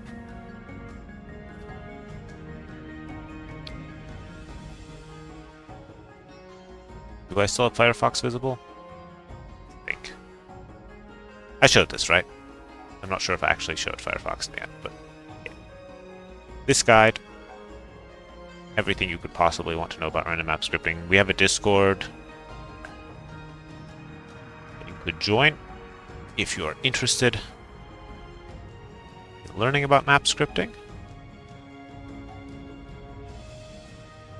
And you can ask any questions there. People are generally very helpful. You can also take a look at some of the old, like, AOC map scripts.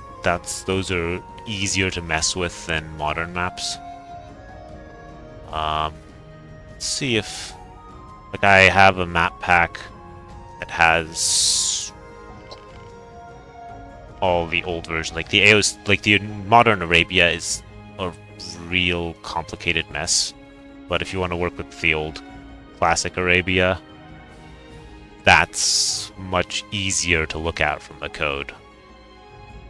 Or like the coastal, like any of these old AOC scripts are much easier to learn with than trying to open up one of the modern ones.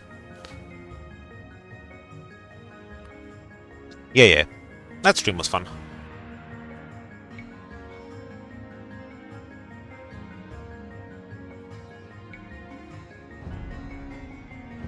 How are we doing? Ooh, is the maintenance done? Nah, right? Can't be done yet. Can I go to mods? I can.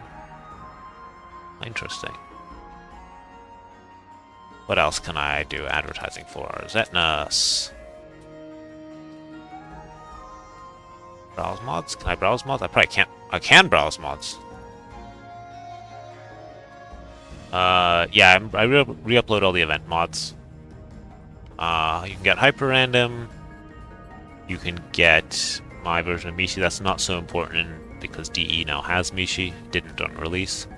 And you can get my map pack, which has all the things that we had on these slideshow screenshots and gets updated from time to time.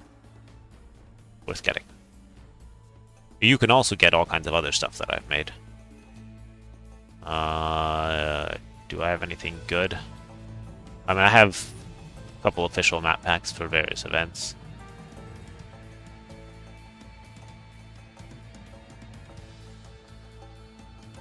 Lots of stuff.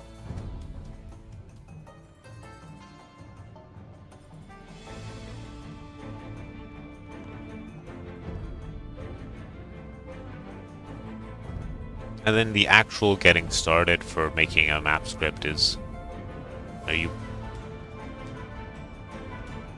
put it in your game directory. You have a random map scripts folder. You make a file there. Then that file appears in your list of custom maps, and then you can generate it here, and you can make changes and regenerate it with a different seed. My favorite Hidden Cup map. Oh boy, am I being put on the spot there. Well, I'm afraid I haven't been watching Hidden Cup as much as I should have. I haven't watched this edition actually very much because I've been busy with other stuff. Let's see if I can see if the mod server is up.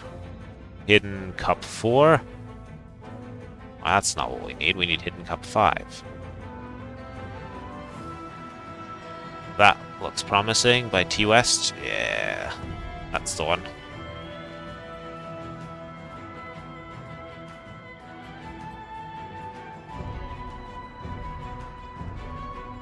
Cup is a 1v1 event.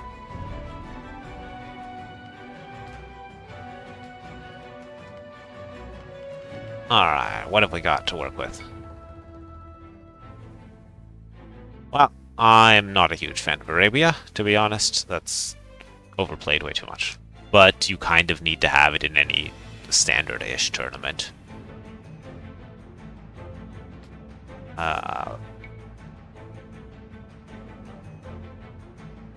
Bay pants. I remember seeing this played. Actually, my opinion generally on the Hidden Cup maps, if they're similar to ones from previous Hidden Cups, is that a lot of them are too static from the layout. I'm not a huge fan of maps where you basically don't need to scout to know where everything is. There's one that's even worse. Like, this one, at least the resource positions are a bit random. But, I mean, you know where your opponent is. 100%. And, you know you're going to have these resources along the top. Yeah, you have to scout out, where exactly your Ibex are, but it's quite consistent. Like, I know pro players like consistency because it helps them, do well and that leave less up to RNG. But personally, I feel a lot of recent tournament maps, including ones that I've made, are too too consistent. Don't require enough scouting. This looks cool. Although once again, right, you know exactly where the resources are. How it's going to play out is all entirely depends on strategy, not on scouting. Beyond scouting what your opponent is doing. But like you actually you know where your relics are. You can use your scout to push deer, right? Assuming there are deer, which on this map, okay, fine. They're super far away. there are some zebras, but you don't need to scout other than to see is your opponent on that resource, or has your opponent built something there. That's a bit my worry with a lot of maps these days. Here, for example, you don't know where your opponent is right away. And depending on whether they're close to a specific lake and which lake they're close to, you have to decide. Are you going to try and dock that lake and so on? That's too far to be pushing a zebra. I'm sorry. It might be worth it. It might actually be worth it for your build, but I'm the kind of player who would build a mill on Arabia, on the deer, rather than pushing them. Or just long distance hunt them. Cup.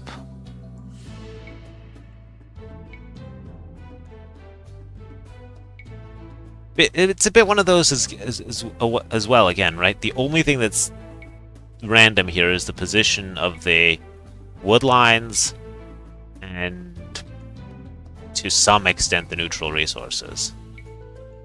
But otherwise, like, it doesn't even switch which color, oh wait, okay, red and blue are switching. Fine. Prove me wrong. At least that much. That's a basic. That, it doesn't influence gameplay, but at least you should do that. Let's see if we keep going through this. This one I haven't seen played. Is this one of the new ones? Looks very visually nice. Value that.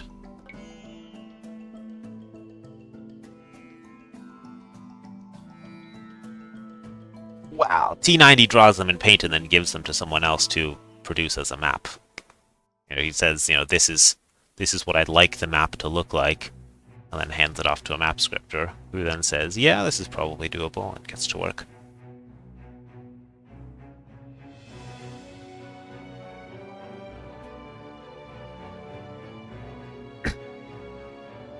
This I find actually, this is an interesting one, and it's also cool that you basically have like a path leading to this treasure.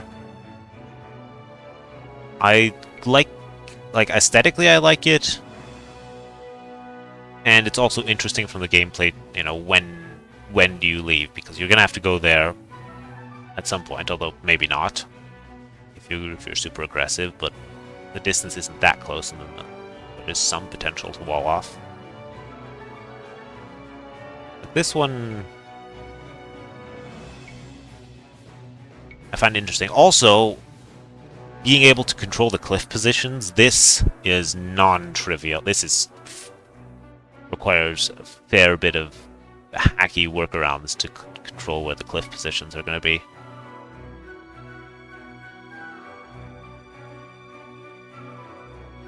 So T90 said that, and then what happened? People just didn't leave? Or he told you the thing about how he basically draws it and then hands it off. Like at that point, if you want to see what it looks like to actually make a map, you could look at this VOD and just sort of skip through a bit from the beginning to the end, where I created a map from nothing, or basically just from an image of what it should look like.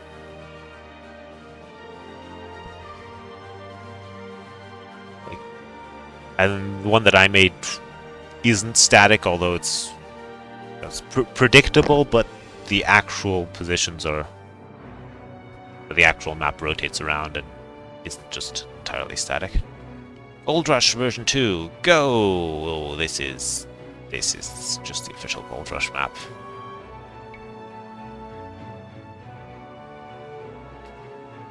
Hidden Forts.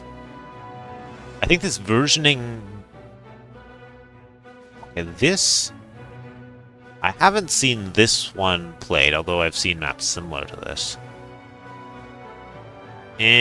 So you chop through, and there's some sort of unwallable terrain here, which has what effect? It means you can't wall in your position once you've chopped through. You can only wall on the outside.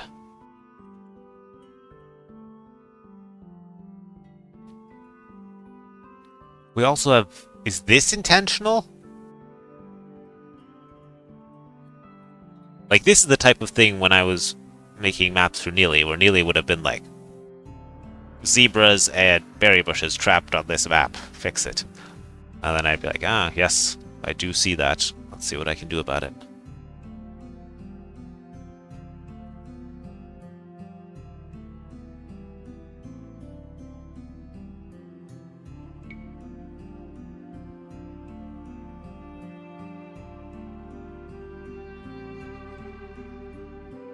You can wall the outside, though.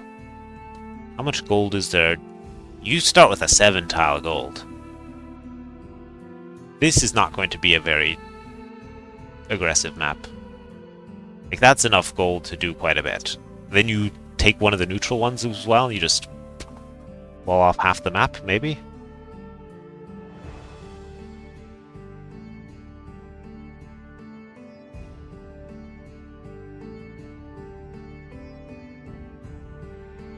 For resources, I mean, the default, the easy way to do it is you just tell them how far away they should be from players, and they'll spawn in a random position within the constraints that you give.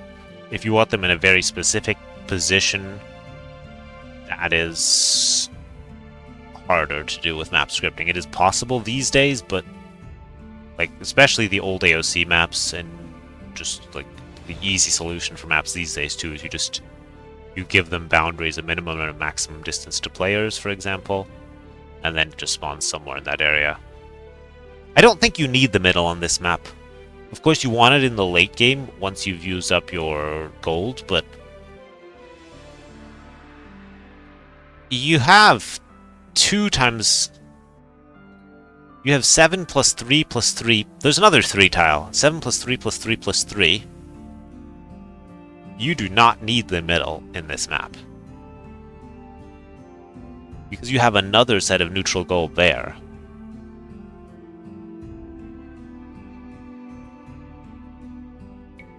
Actually don't need the middle. I mean, I'm just theory crafting here. I'm not a good player at all.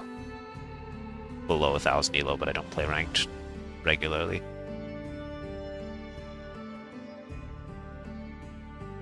I do have experience in watching how these types of maps play out, though. What have we got here? Yeah, there've been some similar maps to this. This is enough fish that players would go for it. Pros love going for fish, unless it's really not worth it.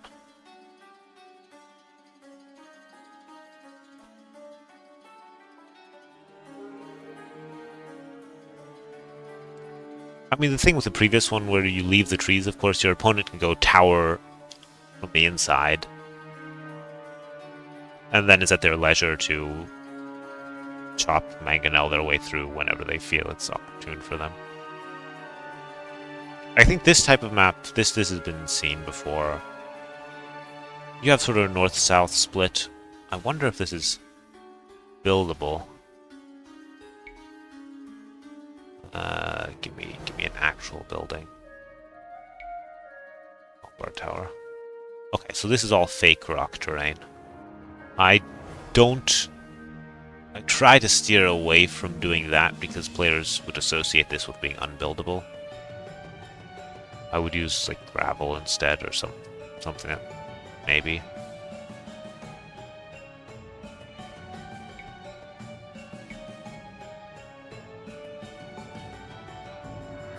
I mean, whoever controls the water gets that gold.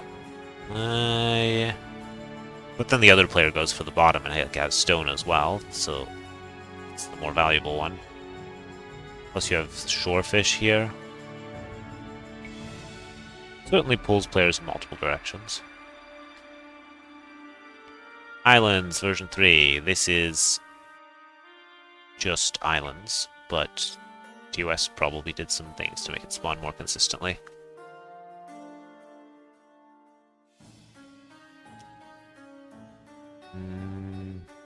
Four relics?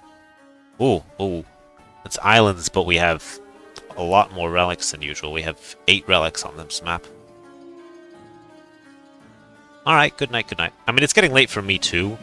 I was like 2 minutes from ending my stream when I got raided, so I was like, you know what? Let's entertain these new people.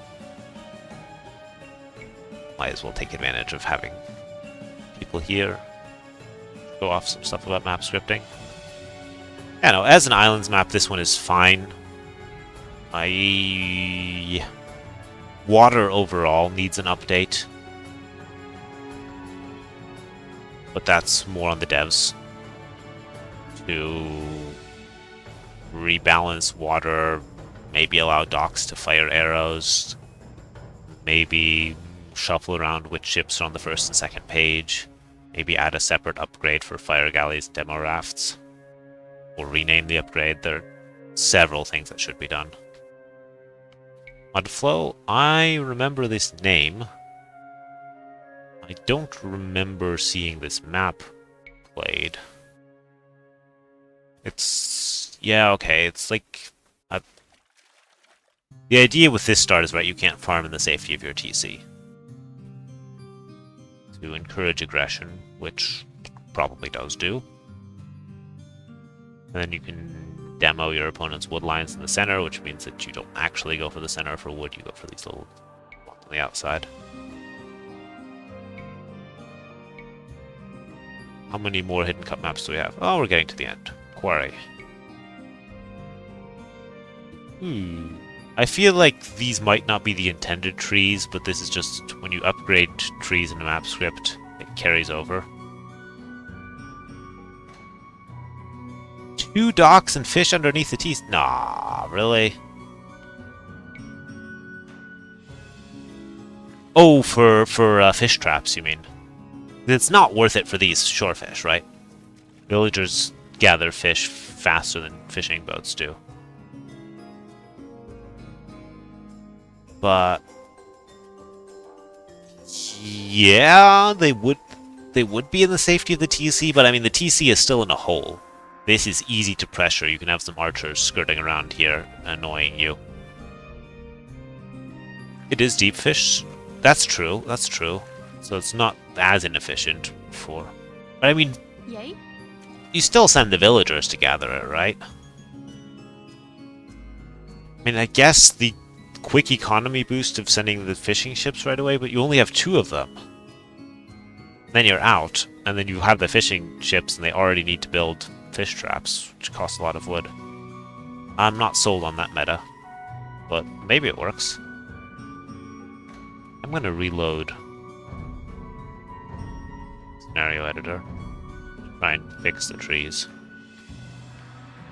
This tends to happen with maps that upgrade trees. Yeah, there we go. That looks more like the maps that are supposed to, the trees that are supposed to be here. So we got a line of reeds. That's only 50 wood. It's easy to get through. But the middle is open as well. It's like a... this is an interesting take on Gold Rush, basically.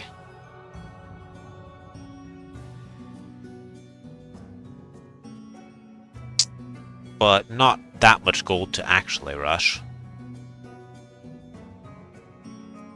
Kind of looks like a Pokeball as well. But yeah, once again, this is a map where you don't need to scout, right? You know you will have your resources on your side of the map. And you are going to use your scout to push the non-existent deer to your TC. No, to push the existent deer to the TC.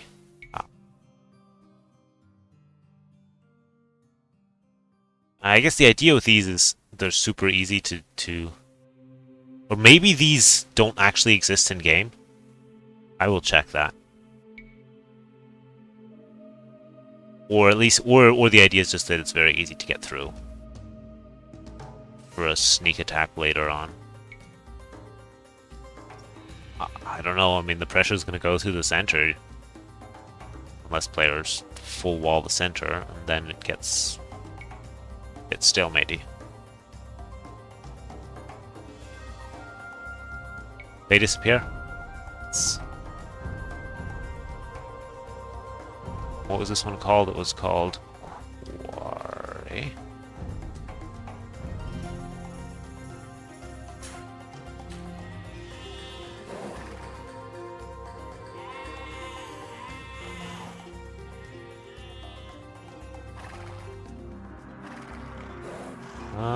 Okay, they're here and they are 50 wood. Okay, quick to get through though.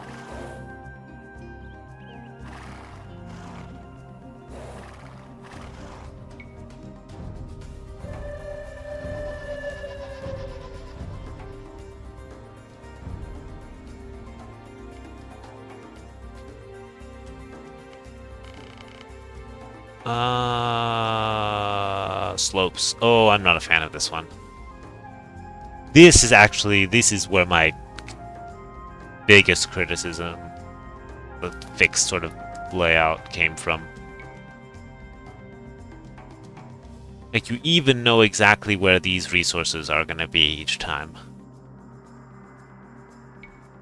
I think in one of the, maybe it was Hidden Cup 3 or 4 where I watched, like, one side had a different resource than the other side, but it was always the same side. So it wasn't even randomized which one was which. Here, are the gold and stone always across from each other? Yeah. Like, right, you scout your own stone, you know that your opponent's gold is going to be here and their stone is going to be there.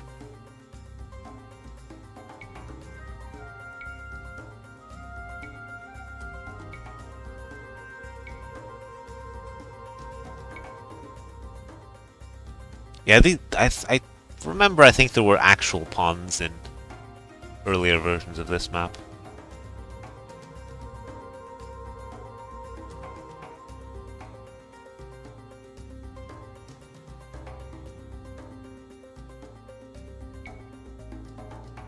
I mean, at least, like, the relics can be forward or back.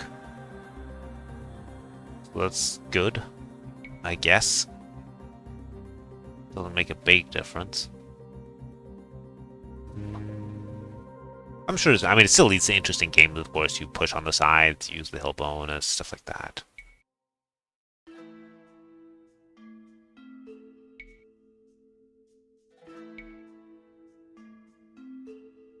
But yeah, when you're making a map, you have to be careful about things like that, where you say, alright, I'm going to make things consistent. You say, you know, if one player's gold is 4, the other player's gold should be 4 too. Fine. However, if you actually do that, then the player can just scout their own gold and know where the opponent's gold is, that type of thing.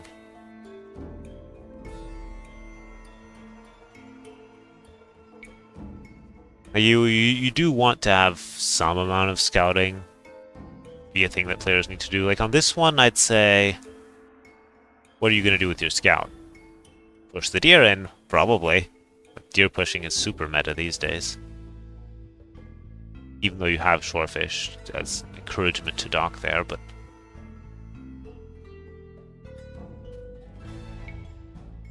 no, I mean, I'm sure these maps provide an interesting set of games, and not having a player lose due to bad map RNG is something that is important for big events. You don't want that type of controversy, and a lot of time goes into making sure that they're high quality. I'm sure T-West and anyone else who worked on these maps spent a lot of time making sure that they were as good as they could be for this event. Which one was the one that I found interesting? It was evacuation, the migration one. Yeah.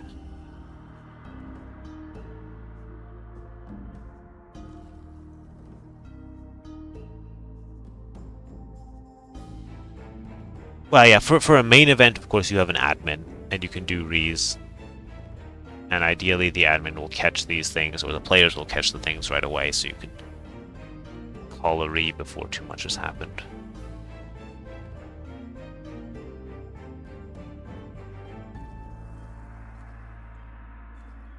So where's normal migration?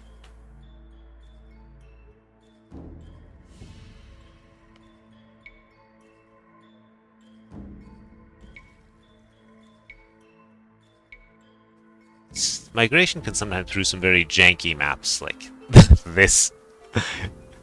Yeah, some of the DE official maps could use some work.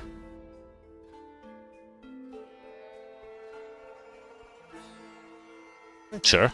I mean, take my feedback with a grain of salt, of course. I'm not a tournament organizer and not having to play on these. However, I do have thoughts on them.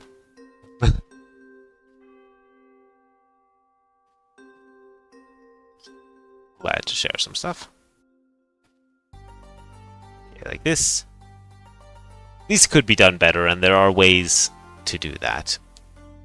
Like this middle land, you say, alright, its position is at 50-50, and it has to have a certain width, and suddenly you don't have an hourglass being created anymore.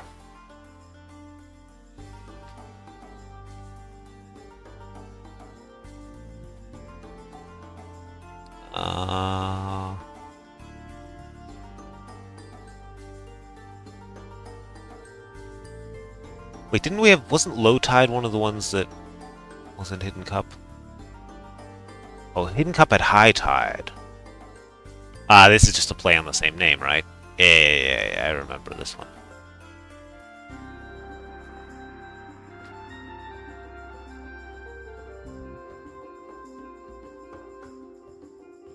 The thing, too, about maps not being random enough or being too predictable, I mean, this applies to many, even most, maps using competitive these days. That's just the direction things have moved in. It's understandable, but it's important to have an appreciation for how random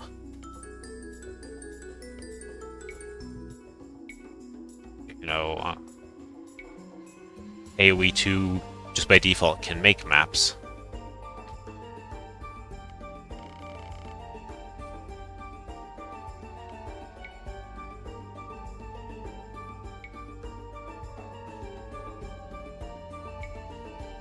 If you ever need something to play as a free-for-all with friends, I recommend this map that I made.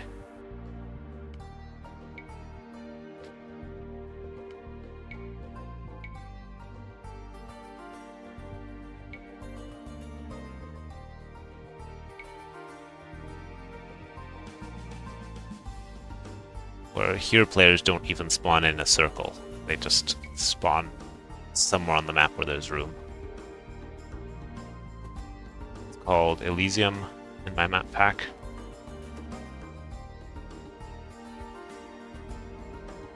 Yeah, besides hyper random, this is one of the ones that I'm most proud of. No worries. Now you know where to find a map name in the scenario editor.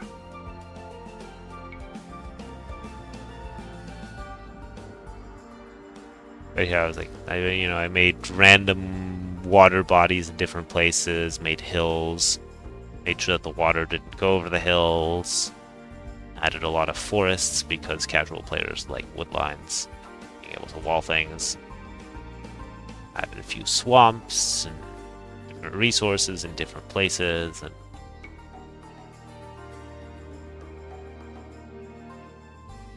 I also specifically said I'm going to not make any effort to make the map fair or balanced, and instead focus solely on making it look nice and feel like a scenario or a campaign.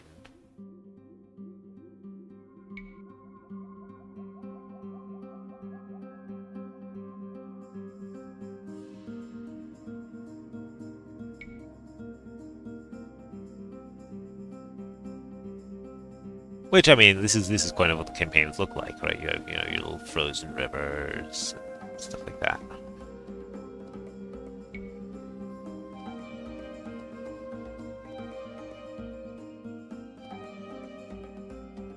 I mean, I shouldn't throw stones in any glass houses either. Like when I'm scouting, I often use auto scout, which is of course not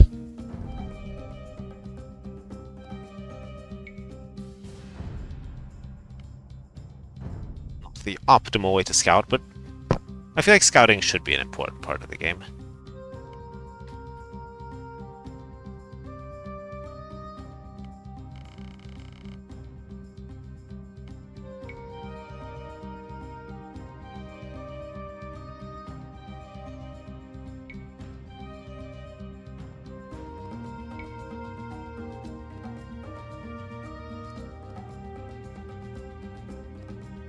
Why am I seeing so much bamboo?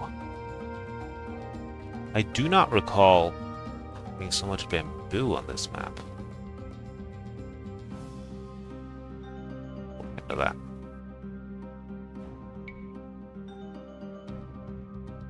Anyway, I will probably call it a night, unless I have anything else to do.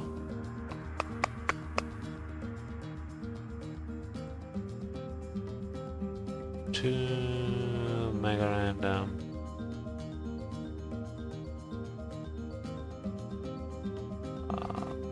Oh, this is delicious, doesn't? Yeah. Let's see which maps I currently have. I have a bunch of map packs I'm subscribed to that aren't. Battle Royale. Ha. Anyway.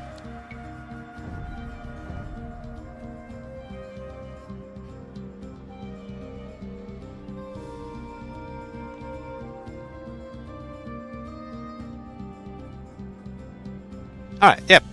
Hope you enjoyed it. Hope I was able to answer some questions. And maybe I'll see you in a stream in the future. I don't stream too regularly, but I do occasionally. I do have one or two more maps that I should make in the next week or two, so I'll probably do another stream for that. Now, what can we do as a nice outro overlay? Could just call it here. Have a good night.